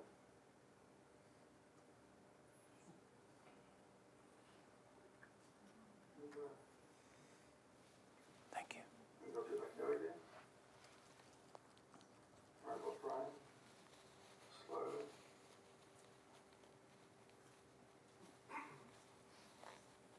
Object backwards and forwards here, clearly behind a cloud. Comes out from the cloud. There we go.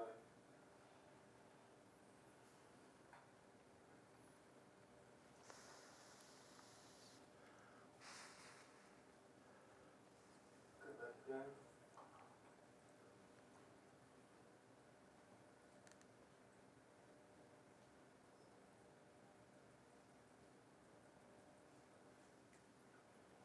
Come out again.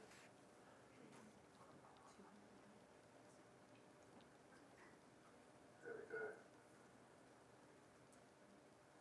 Move down the road. Bring the screen back to normal size. Speed it up.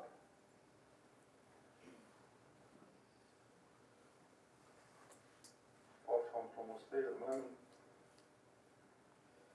Coming up out of the car park. Chuck a left. Okay, this goes over here. Okay, go back. Because in the same area of sky. Let's have a look. So,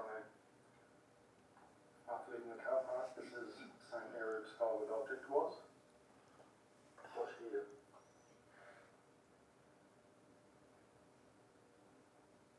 You see anything? I can. I don't know if you can or not. This is why I push my camera into the image to show people. So watch here. You see a little dot.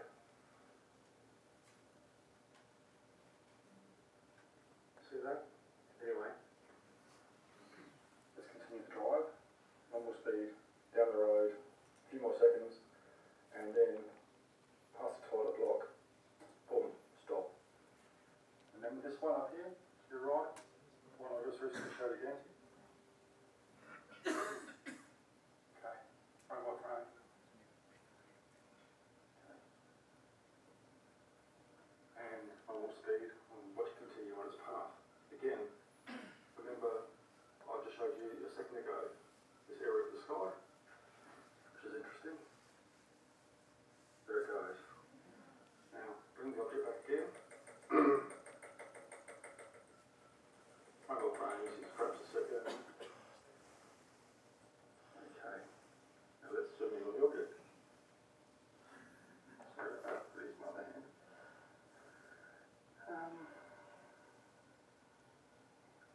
Okay, so I've zoomed in. Now, go look at details. Like I said before about the shadowing. You can see where it's exited the cloud, so we're going to go back in. Okay, so exits the cloud up here. So the telltale sign.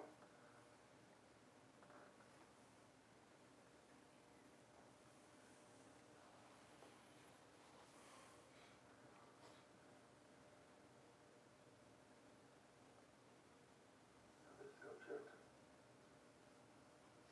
See if I can go back a frame. Any little details to find out. Looks spherical. Now here you're starting to see the shadow. Stop that now. Yes, so he continues to go on and analyse that, but he's got a lot of footage of these, what look like white orbs, and we tried to do some analysis on this, and there's not much we can do, but we noticed that the elevation's about the elevation of a cumulonimbus cloud, so it's about 2,000 feet up, so this is quite a large object, because you can see it quite clearly. So we sent the footage again to Bob in the United States, and he did some analysis on it as well. And his response was there's no manipulation in the video, no CGI, because it's got the Novatech sign, which is the chip in this dash cam. so it's legitimate. And he was saying that you could see the time that it was taken. It roughly coincides with his estimate of when it happened. The dash cam is just a VIFO, I don't know how you pronounce that, with a Novatech chip. So it's not a reflection. This is what Bob's saying. It's not a reflection. It comes out of the cloud and behaves in a way that is suggesting that it's a small object that's closer to the cloud than in the video. Well, I don't believe that, because you can see it coming in. Bob only saw the very first footage that I showed him, but then when you go into it and when you analyse it and you magnify it up, you can actually obviously see the shadowing, as he was saying, of the object on the cloud. Although it is a luminous object, which is unusual, for it to actually to form a shadow in the cloud. And then he says that it's got has spectacular manoeuvres. In the second video, it goes in a straight line and travels an extraordinary speed. And he says, I can't judge the altitude, but as I said before, it's probably around about 2,000 metres, or probably slightly higher, slightly lower. It looks like a blue-white light, an orb of sorts. No craft is seen. Its size can't be determined because of no altitude. Well, if you take it as 2,000 feet, I reckon it's around about 5 to 10 metres in diameter, at least. Quite large. Flight Tracker 24, they checked that and they couldn't. It obviously didn't have a transponder, so it's no sort of aircraft of any sort that's man-made. And so he classified it as unknown as well. So it's a UFO that we couldn't work out what it is. It's not Scotch thistle. Somebody suggested it could be, the seed pods from Scotch thistle. And I did a comparison. So there it is. That's the thistle. Oops, sorry. There's the thistle, and there's the actual orb. There. No comparison, is there? I mean, unless you need glasses, which I probably do. The previous witnesses' experiences are interesting as well with these orbs, because before he filmed this, he actually saw this orb with his son when he was looking at a Virgin Air flight going across one day. So it was about 12 years ago. Virgin aircraft passenger airline flew past, and he saw this very similar to what you've actually just seen in this video, this object fly around the aircraft, and it was about the same size of the engine of one of those of the aircraft. And so he's recently put this video on his Facebook site. He actually put 2 videos on, but this is an interesting one that he's put on that's it's something similar to what he saw 12 years ago. And this is somebody that's obviously filming out of the aircraft near the wing. I don't know why they're filming, but anyway, can you just... Thanks, Paul.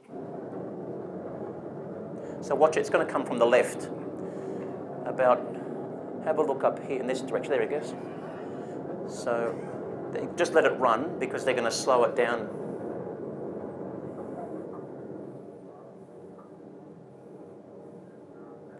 So it's going to be slowed down in a minute, and they're going to go through it in slow motion.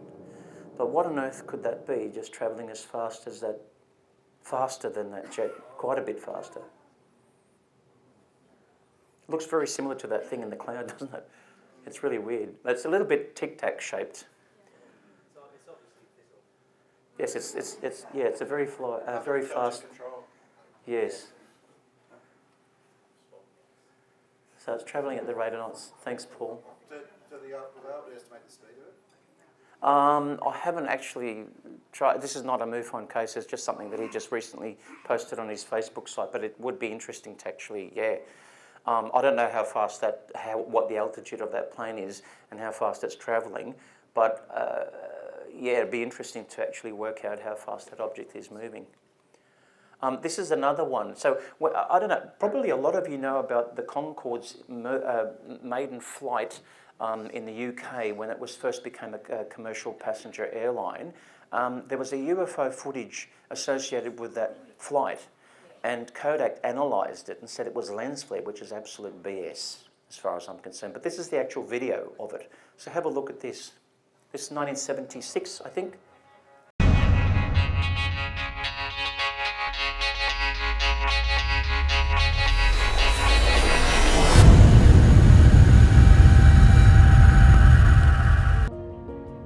southern England, June 1976. During the filming of the first ever commercial flight of a British Airways Concorde, a small spherical object appears in shot. The craft curiously investigates the Concorde, then disappears into the sky at an incredible speed. Here we look at the original footage.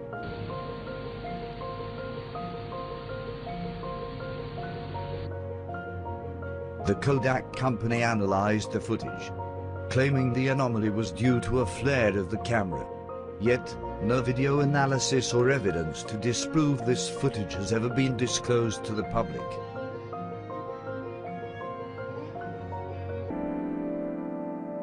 Oh my God, that's really weird, because you can see this thing zipping. Did you see it zipping off? How can that be lens flare? It's ridiculous. And then when Kodak published that thing about lens flare, I wasn't experienced enough to know what lens flare was, so I just dismissed it completely out of my memory bank. And then I thought, no, that is not lens flare. I know what lens flare is. I've analysed it many a time from cameras and videos, and that is definitely not lens flare. So that was that case. So we just identified it as an unknown, but it's a very weird case. And this is another case. It's an old case, and I got told that I need to show you new cases. But this is in a way a new case because it happened in 1980. This is a case where a UFO crashed into a tree, believe it or not. So it's up a tree, and basically it occurred in Stirling, a place in WA, a little town. And I had a report, well, there was a witness that actually put a report through our CMS database, and he said, look, I was a witness when this happened, but he wasn't the original witness. He was an independent witness that was living about a kilometre away from where it actually crashed. So he put the report through us and we analysed it. So we went back into the database. Actually, I spoke to Keith Basterfield about this because he was one of the original reporters of this many years ago. So it happened 38 years ago, and on February the 7th, 1980, at about 9:50 p.m. So there were these two brothers in their house. It was late at night, and one of them, they were twin brothers, and they were in different bedrooms. But one of the brothers said to the other, "Look, there's something. I can see something out of my window. Have a look at this."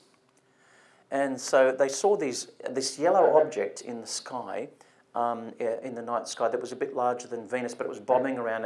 Its behaviour was really weird, and it was manoeuvring, doing these really weird manoeuvres as well. And they thought it was really quite weird, so they tried to wake up their parents. I haven't got to that spot yet, but he estimated that it was above the old Stirling woodyard.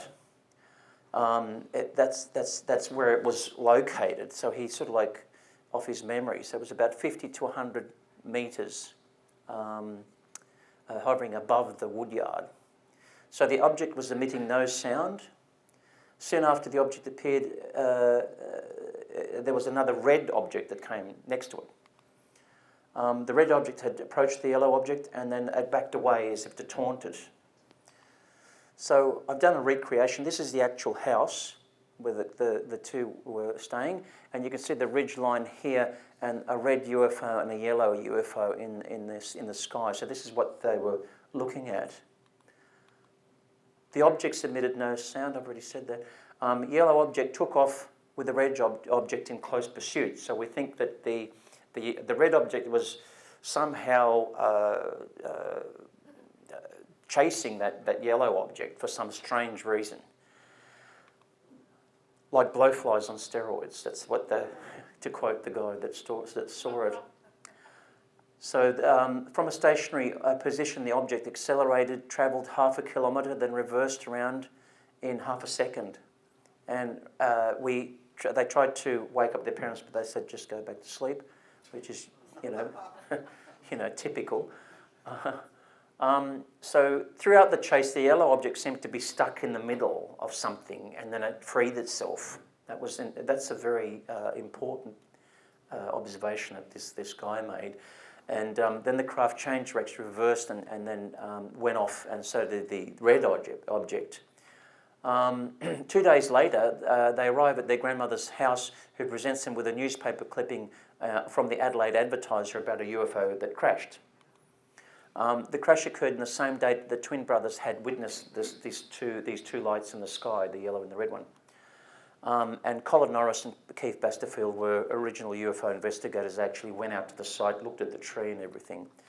And it was published in a lot of different, there was a lot of articles published about it. One even in the Spokane Daily Chronicle, which is in the United States. One in the UFO Research Australia newsletter. So one in the APRO Bulletin, one in the famous Australia Post, and that's the actual article if you missed it. Don't try to get too distracted there. So up a tree, okay. So the story was reported by Darryl Brown, who's now deceased, unfortunately. He was 21 years of age at the time. It wasn't his house, he was just babysitting a couple of kids. And basically heard a crash in the backyard, and he was wondering what it was. So he went out, he heard the noises of the branches of the tree, of this massive pine tree that was about 40 metres in height, creaking under the strain. So he had a look, he took his torch out and shone, and he saw this yellow half-moon-shaped craft stuck in a tree, and it was about 8 metres in length. The craft was wedged between broken branches and caused the tree to groan under its weight. The branches were measuring, a branch measured 1 metre in diameter had subsequently been smashed on the tree. Darryl called the police, but the craft managed to take off before the police arrived, and only the damage of the tree was left. So you can see this guy, can you see that? There's somebody up a ladder here. I know it's hard to see, but there's somebody up a ladder just there. Could be Keith, I don't know. Could be Colin. Colin's gone as well. But they're just examining the damage to that massive tree. And they did a bit of, I think they did, some radiation testing as well. So this is the tree in question today. Well, it's not there today, but this is the tree. This is a Google Maps image that the witness sent me and says he thinks that's the tree. So he actually went over to that property, went inside and had a look and says, yeah, that's the tree, because he could see the damage done to it. But now it's gone. So that's the old Google Map image, but now it's gone. So the witness visited the location of the crash site and saw the visible damage to the tree, unusually large scar vertical through the existing branch, the limb that the UFO exited from. He also found 2 other witnesses that saw the same thing as he did, but he didn't tell them anything prior to actually getting their story. So there's 2 corroborative witnesses, apart from Darryl, who actually, was there at the time and reported it to the police. Also, the 2 witnesses, yeah. So to add further to the mystery, all of the horses' manure in the stables turned a black colour, which was normally a golden brown. I don't know what significance that is, but and also the amateur radio operators in the Adelaide area reported a blackout in transmissions on that night. And even weirder, and earlier on that night, earlier in that day, on the night that had happened, a 59-year-old man had witnessed 3 lights information, 3 UFOs information. He was working on the roadside between Aldgate and Stirling in Adelaide. So there were multiple witnesses in this event. And so, yeah, it's quite weird. I couldn't do anything about it, this thing, but it was just another witness that corroborated that he saw the event and then finally reported it after all those years, because he actually went onto Google Maps and found the actual site and then actually inspected the tree again. So I'm interested now. These next 2 cases, or 3 cases, actually going to be about animal mutilations, which I'm very interested in, because as a scientist, I think that it's necessary that you have some physical evidence in this. In cattle mutilations or animal mutilations, you do have physical evidence. You can test things and crop circles as well. If you're not familiar with animal mutilations, if you don't believe that they're caused by ET, I'll give you a quick rundown to convince you. So the current hypothesis is that animal mutilation might be the consequence of animal predation, government experimentation, occult groups, and extraterrestrial activity, or the combination of some of those, or all. When did mutilations begin? There was a very early event in '67 that involved the mutilation of an Appaloosa mare called Lady, and the press called it Snippy, and that might trigger somebody's memory. Does anybody remember that event? Yeah. So basically, it was a very significant mutilation event, and it went around the world in the newspapers. And the horse had the flesh on its neck and most of its head completely, as if it was dipped in acid, and there was no traces of blood, and it was found lying on the ground with no footsteps around it or anything, no evidence. But I did a search in Trove National Library, and I found this incredible, what looked like a mutilation event to me in 1894. So they go back ages, and it says that there was this pony that and this is in Australia in the Brisbane Telegraph in 1894 had cuts on its cheek and one on its neck, and with no blood. Well, it says covered in the blood was in the actual stable, but there was no blood around the actual horse, and it had its tongue removed or something like that. So that's pretty reminiscent, pretty classic of animal mutilations. You can't prove it that that's an animal mutilation. Who knows? But who would have done something like that in those days, or even these days? So the report states that the pony was mutilated and had its neck and cheek cut, very reminiscent of what we call a jaw swipe.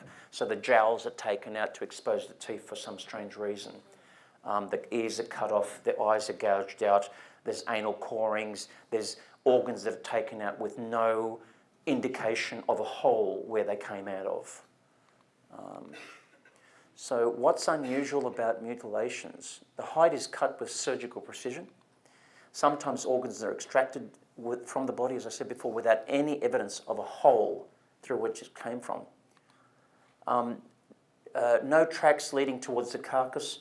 There was a horse once found, which I read, I can't remember where the article is, but it was mutilated, but it was in the snow, so it was freshly laid snow, and absolutely no tracks around the horse. Classic animal mutilation with no tracks around the horse. No evidence of struggle. Usually there's no evidence of struggle. The mutilation itself doesn't kill the animal. If you did a jaw swipe on an animal, just took its ear off, it wouldn't kill it. So the animal is killed instantly, and then the mutilation occurs, or either the mutilation is occurring while the animal's alive and it's restrained somehow, and we don't know how. So there's no evidence of blood anywhere. So the blood, it's called exsanguination. The blood of the whole animal is taken out, and whether that's deliberate so that you can't find traces of evidence of any tranquilizer in the blood or anything, well, I don't know.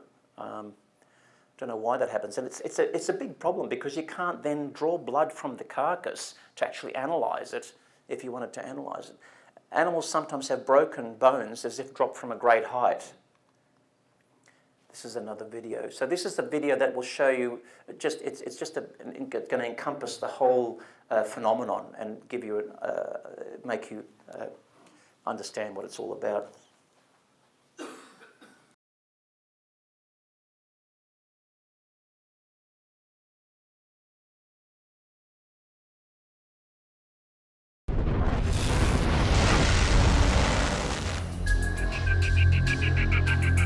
It has become the rancher's nightmare. Cattle mysteriously mutilated in the middle of the night. Some appear to be surgically altered. Others resemble being cut open with lasers. Are these bovine mysteries easily explainable? Or is this evidence of an extraterrestrial existence?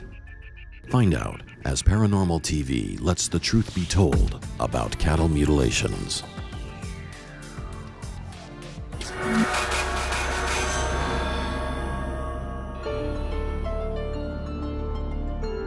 Since the 1970s, hundreds of cattle have been found dead in the western United States, horribly mutilated. While some maintain that the cattle are the victims of predators and scavengers, others believe that the cattle, like humans, are victims of alien abduction. ranchers. They have looked me straight in the eye and have told me about the beam of light that they saw come out of something up in the sky. They didn't know what it was. The main things that have been reported with us are the UFO-type lights that appear and strange noises that people hear in the area. The most unusual thing is the UFO-type objects.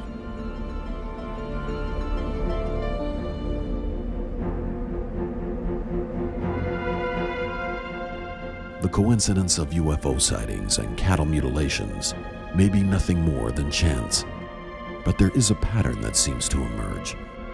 When the animals are found, it is usually a gruesome scene, remarkably consistent from incident to incident.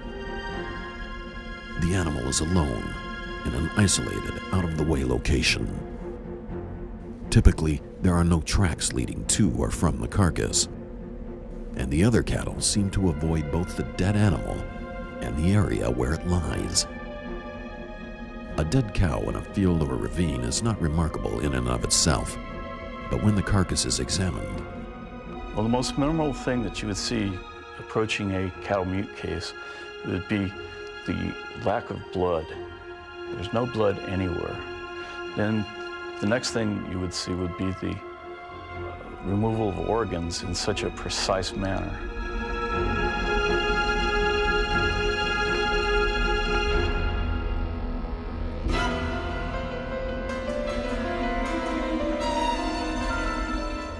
Typically, in a cattle mutilation case, ranchers find that the animal's jaw or tongue has been removed, an eye is missing, udders and sexual organs have been excised, and there is a coring of the rectum. Some cattle are also found with mysterious holes in their flesh. And when a necropsy or post-mortem exam is performed, internal organs are said to be missing. Some investigators believe that this is a strong indication of alien involvement.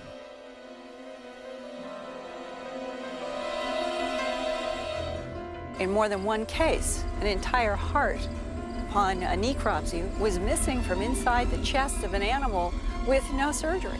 There was no excision into the chest. You've got to come up with an instrument that can take a 9-inch by 12-inch heart out of a bull or a cow without penetrating any of the tissue, any of the cartilage, no bones, no surgery.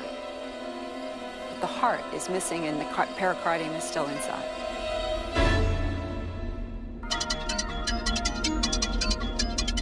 Ufologists believe that the cattle are being abducted and studied by alien life forms. Some propose that human DNA and bovine DNA are similar and that the aliens are trying to fill gaps in their knowledge of human genetics by studying cattle. Others believe that the reason behind the cattle mutilations is environmental. The fact that they are taking sex organs, the soft tissue, this would be exactly what you would do if you wanted to find out the impact of pollution on the world, because the pollutants would gather in the soft tissues. And the fact that the cow's chromosome pattern so closely matches human, and the fact that a lot of us eat beef, I think could be a tip-off as to why they're mutilating the cows.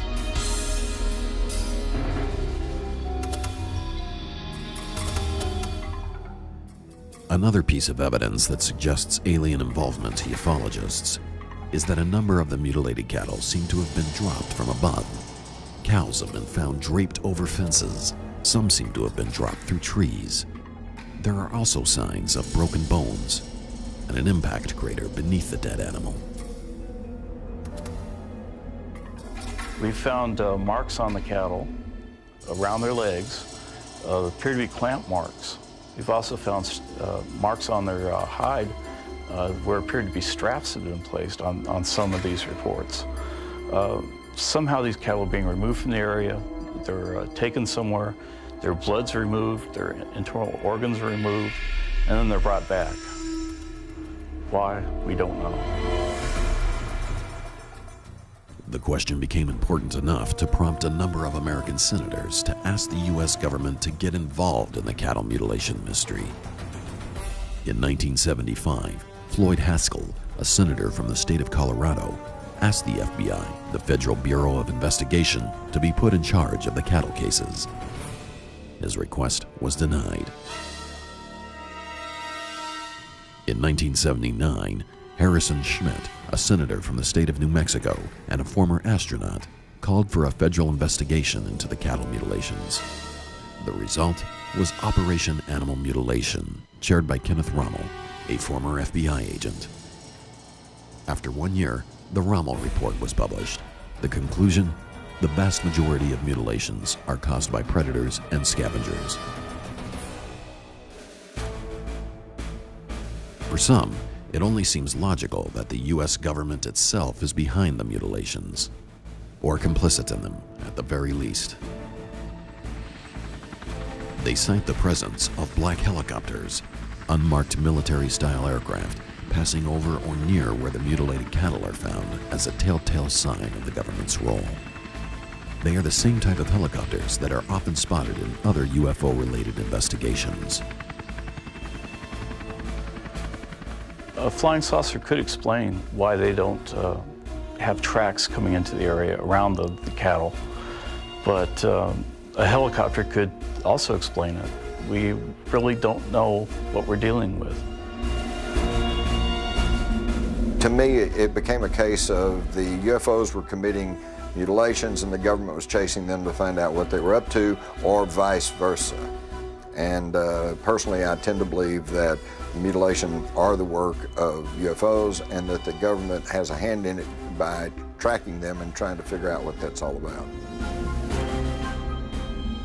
It could be some sort of black project that our government's involved in. It could be something that does involve aliens. So I might leave it there. Yeah, I believe the latter hypothesis that basically it is an ET thing where the black helicopters are coming over late after the incident or trying to get the cattle before people find them. Are there any, I shouldn't have got up, this is another video. So this is another video. So I tried to work out whether there were any eyewitnesses to these cattle mutilations, and there was one incident. Has anybody heard of Judy Doherty? Yeah. One person, okay, Jamie. So she apparently was driving along the road from a night of bingo with her family, and in '73 in Houston, Texas, and on the way home she saw this light that was in the distance, and basically it was shining a beam onto the paddock nearby, and as she got a bit closer, she saw this large spotlight in the paddock, and then she pulls over to get a better look. And there's no noise associated, so she's got her daughter with her in the car, she's got her sister-in-law, her brother-in-law, and somebody, I think her mother, as well in the car. And they're all witnessing this, so there's multiple witnesses seeing this. And so she then sort of like gets back in the car and then drives home, but there's a lot of time that passes by, so something happened in between there. And she went to Dr. Leo Sprinkle, which he's quite a well-known ufologist, and he regressed her and he tried to find out exactly what happened during that night where she saw this light. And so she was saying that basically the light had substance. She saw particles in the air, and when she moved closer, she saw something moving or squirming, swirling, and then she saw an animal, which turned out to be a calf, squirming, and it got as if it was being sucked up into this beam. So this next video is about her and this her abduction experience during this sighting that she had of a cattle mutilation, and she's going to describe exactly what she went through. So if you want to just... One of the investigators I've been working with for 5 years dropped in the office, and we discussed what was new, and he said, well, the thing is now, I'll tell you, he says, and I'm inclined to agree with him, that who is doing this now is very possibly creatures not of this planet. Now that, that shakes you up a little bit, creatures not of this planet. You're thinking of Buck Rogers and things like this, but that's the way it is seriously right now. That it's very, very possible that these mutilations are being done by creatures from outer space. You can feel yourself even going deeper in... What you are about to hear is perhaps the first and only known eyewitness account of a mutilation. Allow yourself. Because Dr. Leo Sprinkle is recognized as one of the world's leading authorities on cases involving UFOs and human abduction, he was contacted by the research organization in Tucson, Arizona, to do hypnosis work with this woman. Her name is Judy Doherty. On a clear moonlit night in May 1973, Judy was driving back from a bingo game in Houston, Texas. She and her mother, daughter Cindy, and brother and sister-in-law watched a strange, bright light hover in the sky. After that night, she suffered terrible headaches and anxiety. In 1978, she underwent one hypnosis session which brought out part of her unusual experience, but not all of it. She also had several psychiatric and personality evaluations, all with results in the normal human behavior range. This second hypnosis session with Dr. Sprinkle occurred on March 13th, 1980. Okay, just let yourself focus on what is happening inside the craft. Be aware of who is around you. It's okay. You'll be able to describe who is standing around you.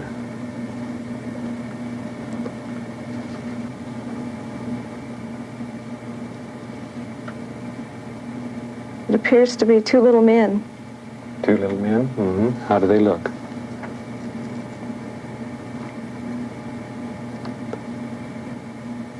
They look... Their hands look funny. They have long claw nails, like... Okay, they have very large eyes. They're very hypnotic. Like, they're so big that... And they don't blink. Their eyes do not blink. It's almost like, I guess, a snake. They were very snappy about their movements, and they knew exactly what they were doing, and I felt a little better because for some reason, they projected that it was necessary this be done, that, you know, it was for our betterment, for the betterment of mankind that this was done, that they were more or less watching out for us.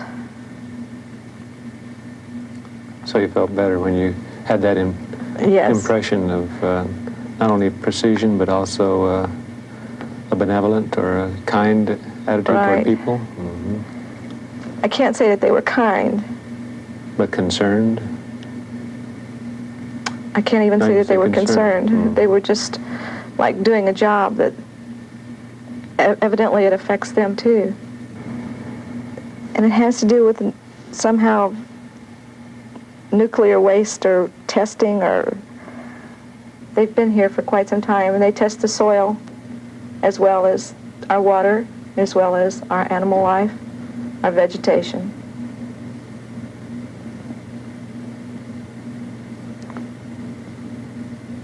When I question why they aren't saying more, and why they can't stop it if they're so knowledgeable. Mm-hmm. And they get angry. I don't know. I don't understand that. Mm-hmm. You don't know why they get angry? I don't know why they don't. I don't know why they get angry, and I don't know why if they can't stop it if they're so knowledgeable. At one point in the hypnosis session, Judy doesn't understand why she can see her daughter Cindy in the car one minute and gone the next. Breathing deeply and easily, let yourself relax. You can be aware of yourself standing by the side of the car. You can be aware of yourself standing in the craft. And now let yourself be aware of where Cindy is.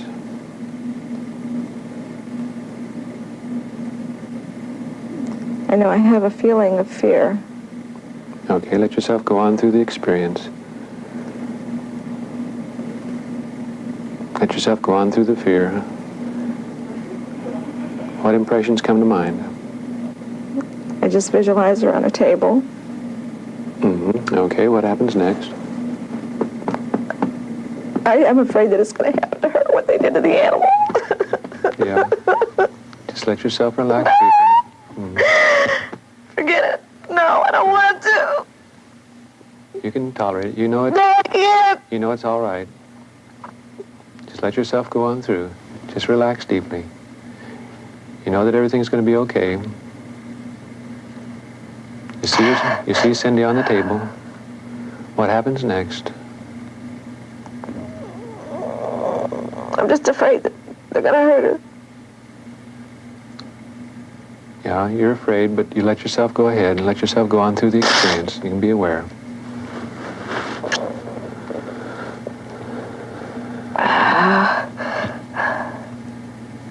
Just let yourself relax deeply. You can be aware of what happens next.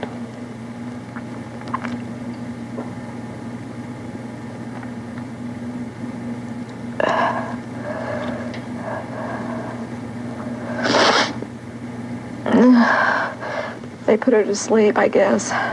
Okay. You put her to sleep. Okay, what's happening now? They're just examining her, I guess. But I'm so afraid that they're going to cut her or something. Okay. Do you say anything? That was pretty harrowing. When I first saw that, I thought, my God, this woman can't be faking this. So that's just a little snippet of what the regression is. It goes on for a couple of hours.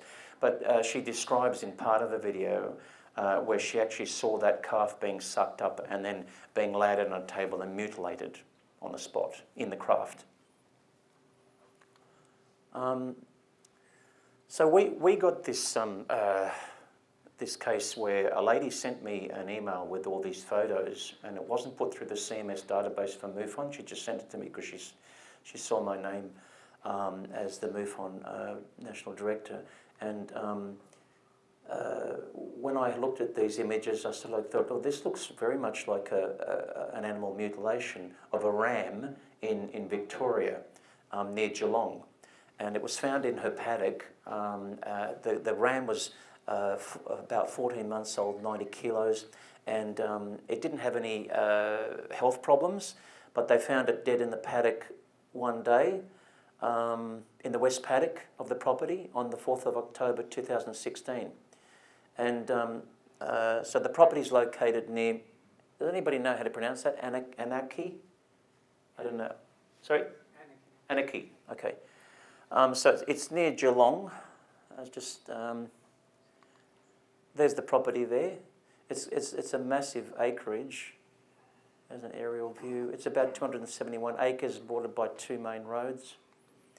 There's a paddock. I don't know whether that was the paddock that the mutilation occurred in.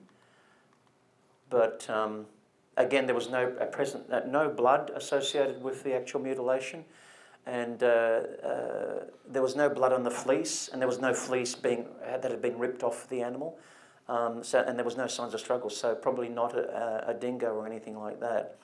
A friend that was actually staying with the owners of the property on the night that the mutilation apparently occurred saw a red-like light in the paddocks at 4 a.m. in the morning, and he said he described it as a drone, something like a drone. The head of the ram looks like as if it was being struck by a sword, and it's got a little bit of tissue left. So is anybody squeamish about photos of animal mutilations? So I'm just going to show you in a minute some. So this is a paddock in the actual property that I just did a bit of image on to make it look like night. There's a little ram there, and there's the object there, just to give you an idea what it might have looked like. So the bottom jaw of this animal had what I called before a jaw swipe, where the jowls are missing from the animal. It's just very reminiscent of classical animal mutilations. There was, so no physical traces around the animal at all, and there was a child within the family that had an ET abduction experience as well, which is interesting. So this is the underside of the jaw of the animal. So you can see that the flesh has been removed, which is very typical of animal mutilations. Doesn't seem to be much else I think the tongue was removed as well. But you can see the jaw here. It's just been completely cleanly removed the flesh. I sent these pictures to 3 world experts. You know Linda Moulton Howe, she was in the previous video. I sent it to her, I got no response from her. But I got a response from Richard Hall and David Caton, who are the experts in animal mutilations in the UK. and they gave me some feedback. They have what's called the animal pathology field unit in the UK, and they study animal mutilations by actually, when it happens, they advertise people that they exist, and then when a mutilation happens, people notify them, and they go out straight away with their van and try and pick the carcass up before the police get to it or someone else gets to it, because apparently they're not around, the carcasses aren't around for long if it's reported as a mutilation. So they agreed that the case, the ram looked like it was mutilated with a classical alien mutilation, animal mutilation. And I also looked at an old case of cattle mutilations that happened in Casino. I don't know whether anybody remembers this is a long time ago. I don't even remember this, in the 70s. In the late 70s, there were cattle mutilations in Casino, but it was actually published in a news broadcast or a news doco in the 90s. One happened, so I'm talking about two different instances here. I'm talking about Casino. So the Casino incident happened in the late 70s, and the Mackay incident happened recently, about a year ago. So let's look at the Casino one.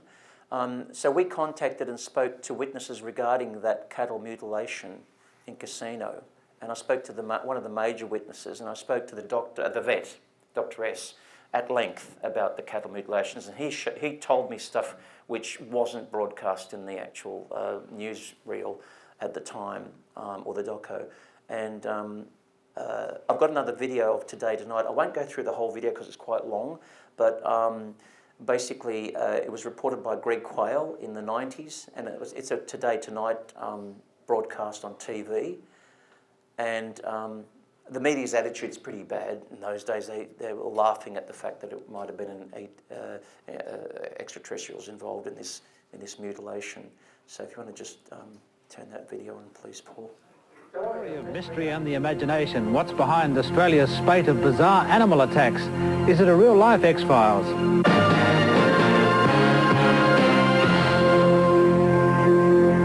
Yes, plenty of crackpot theories about that one.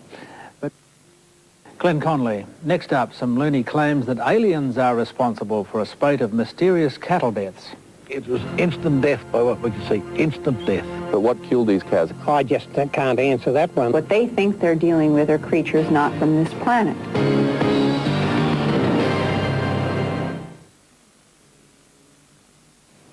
Cattle disappear in the middle of the night. Farmers find them dead next day with bits and pieces surgically removed with no signs of any blood or tracks around the carcasses. It's a weird mystery that's been haunting parts of Australia's beef and dairy industry for decades. Nobody's been able to solve it, but now, you guessed it, a visiting American researcher claims aliens are behind it all. Greg Quayle reports. In the north of New South Wales is cattle country. Here, life resonates to the seasons, and a farmer's biggest worry is fluctuating prices. But there are some who tell of a terror which has haunted the land for decades. Greg, this is the area where we found most of the cows dead. It was in an area around the side of the hill. How many cows here, all up? Be 10 or a dozen in total just here. Barry Patch, he manages dairy farms near the town of Casino, and he remembers, like it was yesterday, a 2-year period in the late 70s when he'd find his cows randomly and mysteriously slaughtered and mutilated. The udders would be removed, usually the tongue taken out, and various mutations from that, but the carcass itself was quite complete and no blood. No, if the udder was taken out, there was no blood whatsoever. More than 30 cattle were killed.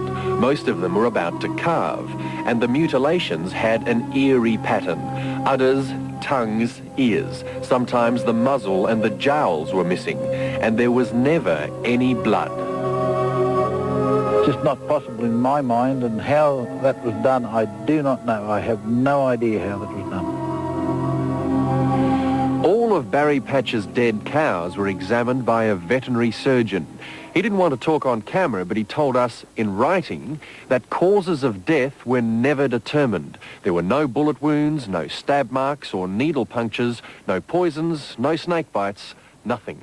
And the surgeon also told us that tissue which had been removed from bone had been done so far more cleanly than could have been done with a knife. A lot of the animals still had mouthfuls of grass where they'd come to an absolute sudden stop.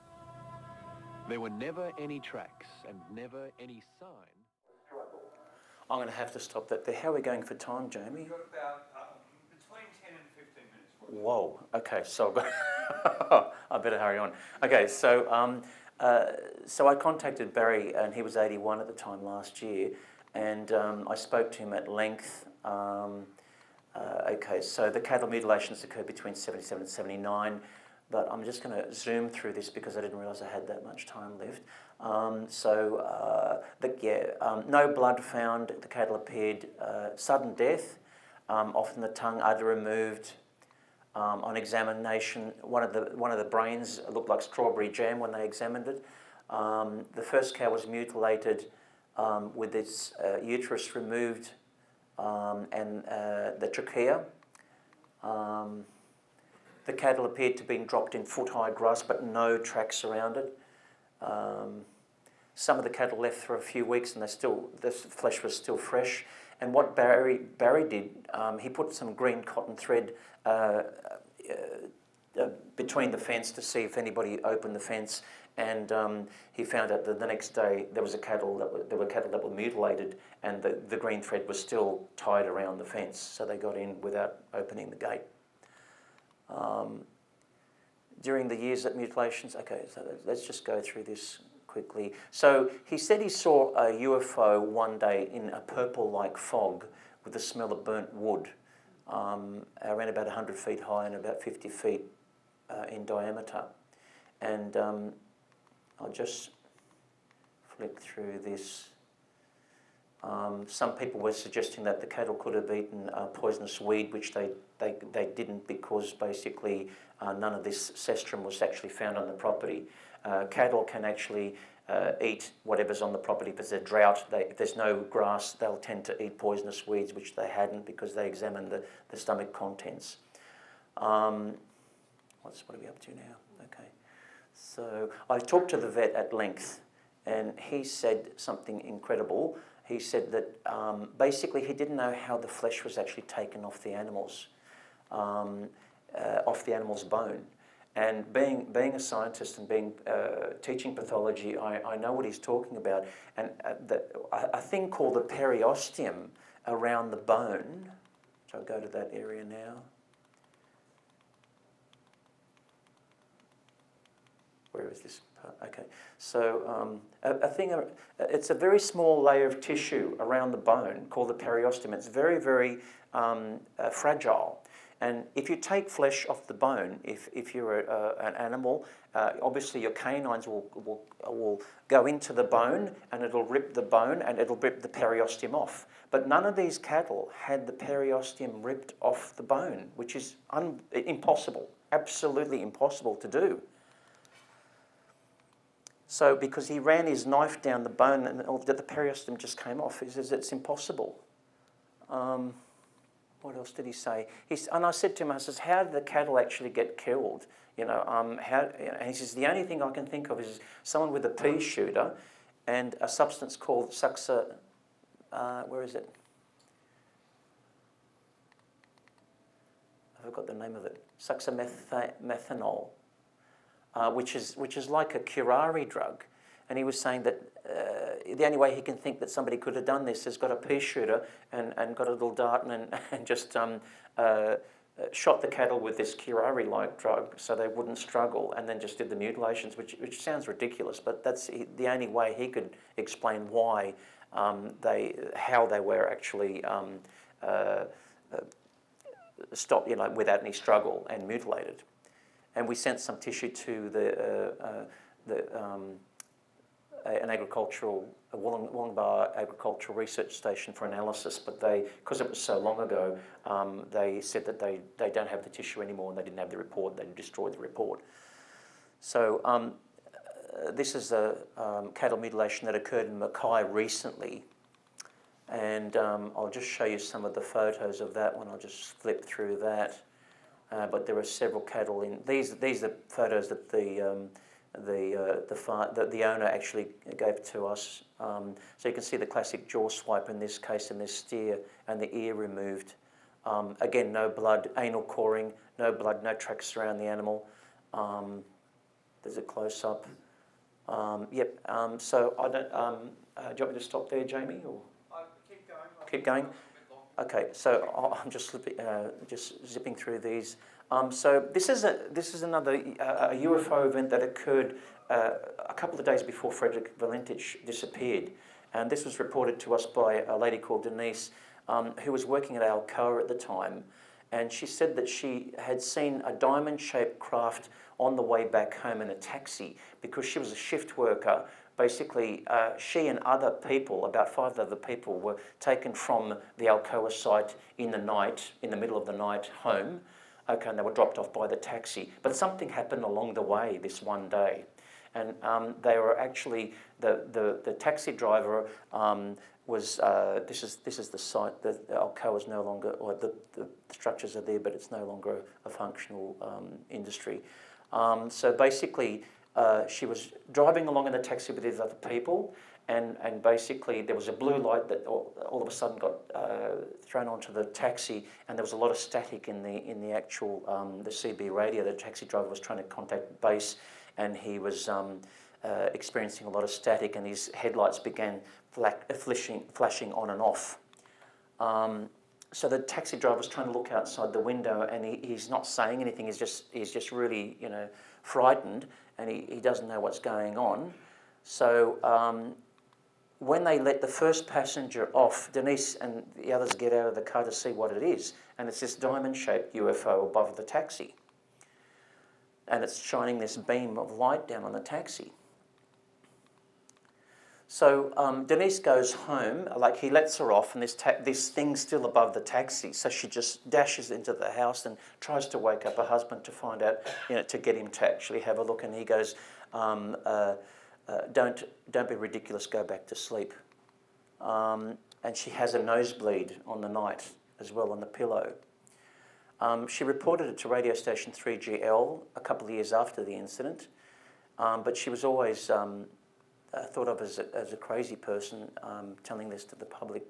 But if you look at where it happened, this is a couple of days before Frederick Valentich disappeared. It's very close to the route that he took to get to King Island, and this is where the plane was. Well, I can't say it was ditched, but so it was roughly in the same area. And also, like a couple of days before, he'd gone through his incident. So basically. The craft is there. I'm not saying that this is the same craft that actually abducted Frederick Valentich, well, allegedly abducted him, because his description of the craft is different to theirs. But it was just significant that there were multiple witnesses to this, and it happened a couple of days before he was gone. So we advertised on our Facebook site to find out if we could get the witness, because Denise lost contact with the witnesses and the taxi driver, but no one responded. So, and that's about it. This is the last case. I think you've got enough time. Okay, so this is a really interesting case, the last case. It's called the Beaver Lake UFO. This happened in the United States, and the lady is a really highly credible witness. It happened in '96 in a place called Sagal, which is up near the border of Canada. It was reported to the National UFO Reporting Centre to Peter Davenport at the time, and the lady now resides in New Zealand, and so she contacted me saying that she's seeing UFOs in New Zealand now, right, like a couple of years ago, and she reported this event that happened in '96 to me, and I found it absolutely fascinating. So she was 74 when she was last year, and when she was speaking to me. Highly credible, highly intelligent witness. She worked on Capitol Hill in Washington D.C. and had top secret security clearance. She worked with different congressmen, and she was a reporter of the State Judiciary Committee and the Foreign Relations Committee. Senate Foreign Relations Committee. So she worked with Brad Morse and George Fallon, who were two senators at the time, and she also rubbed shoulders with Robert Kennedy and Lyndon Baines Johnson. So she knew them personally. Brad Morse, one of the congressmen, had a UFO event, and he spoke to her about it, but he got he got nowhere with it because he reported it to the authorities. And also, Lyndon Baines Johnson once told her personally that regarding the UFO phenomenon, that the people couldn't handle it. So her sighting occurred in Sagal, which is up here near the border of Canada. And it's really picturesque countryside with rolling hills and the backdrop of the mountains and lakes. So her sighting occurred around 11:15 p.m. on the 4th of May, 96. She was at home watching TV late at night, and then she decided to retire to bed, and she saw something from the window, the third-story window up here. This is the house near the lake, Beaver Lake. So she noticed a huge disc above the lake, massive disc. And she said, I was in shock and it scared me to death. About 300 metres in diameter, and it was silvery chrome in colour. Had flashing green, yellow and red lights around the perimeter. And she was frightened by the technology of it all. That's one of the bedrooms, but this is sort of like what it looked like, this massive UFO over the lake. And she said, my God, what the hell is it? She called her eldest daughter over to have a look. And so they were looking at, she went out on the balcony and she said she couldn't hear anything. She couldn't hear any frogs, any crickets or anything, and not even the water from a babbling brook that used to be there. So the UFO had something to do with affecting the water as well. So it was as if the world had stopped. So there was another craft above that one on the lake, about 30,000 feet up, that looked almost similar to this one as well. She dialed 911, called the police. The Bonner County Sheriffs came over, were set off, sorry, to the house, but they took a while getting there. So she was frustrated by this, and she rang Fairchild Air Force Base in Washington to get some action, and apparently all their phones were out at the time. So she rang Nellis Air Force Base, and she spoke to the general. They actually woke him up. This is the people taking the calls. They woke him out of his bed and said, look, there's this lady, crazy lady that says that she's seeing a UFO at the moment. She spoke to him and he thought she was a really credible witness because she told him that she worked on Capitol Hill and had top security clearance. So he listened to her, and he then tried to work out whether it was a weather balloon, and he searched the database and he said, no, there's no weather balloons there. So this is the actual lake. And the sighting lasted for hours, but I don't know why she didn't take a photograph, but apparently she didn't. But her daughter and her saw it for hours before it actually drifted a kilometre away, and it probably landed somewhere here or in another clearing. The Bonner County Sheriffs arrived, and they couldn't see the UFO, so they went to a higher vantage point, and then they could see the UFO at 30,000 feet, but not the one that had landed. So they called Mount Schweitzer, and they said that was too far away. Okay, so they waited up in the night to see whether this UFO was going to take off, but they both fell asleep, and it probably took off without them witnessing it. But the next day she actually went to the site where it landed, and she found two 20 by 20 foot square pressure points where it landed. She also saw somebody coming up in a Chevy Suburban vehicle that looked suspicious because they were driving on the wrong side of the road, and she was saying that the distance between their nose and their lips was quite large for a human being, and they had very pointed fingers.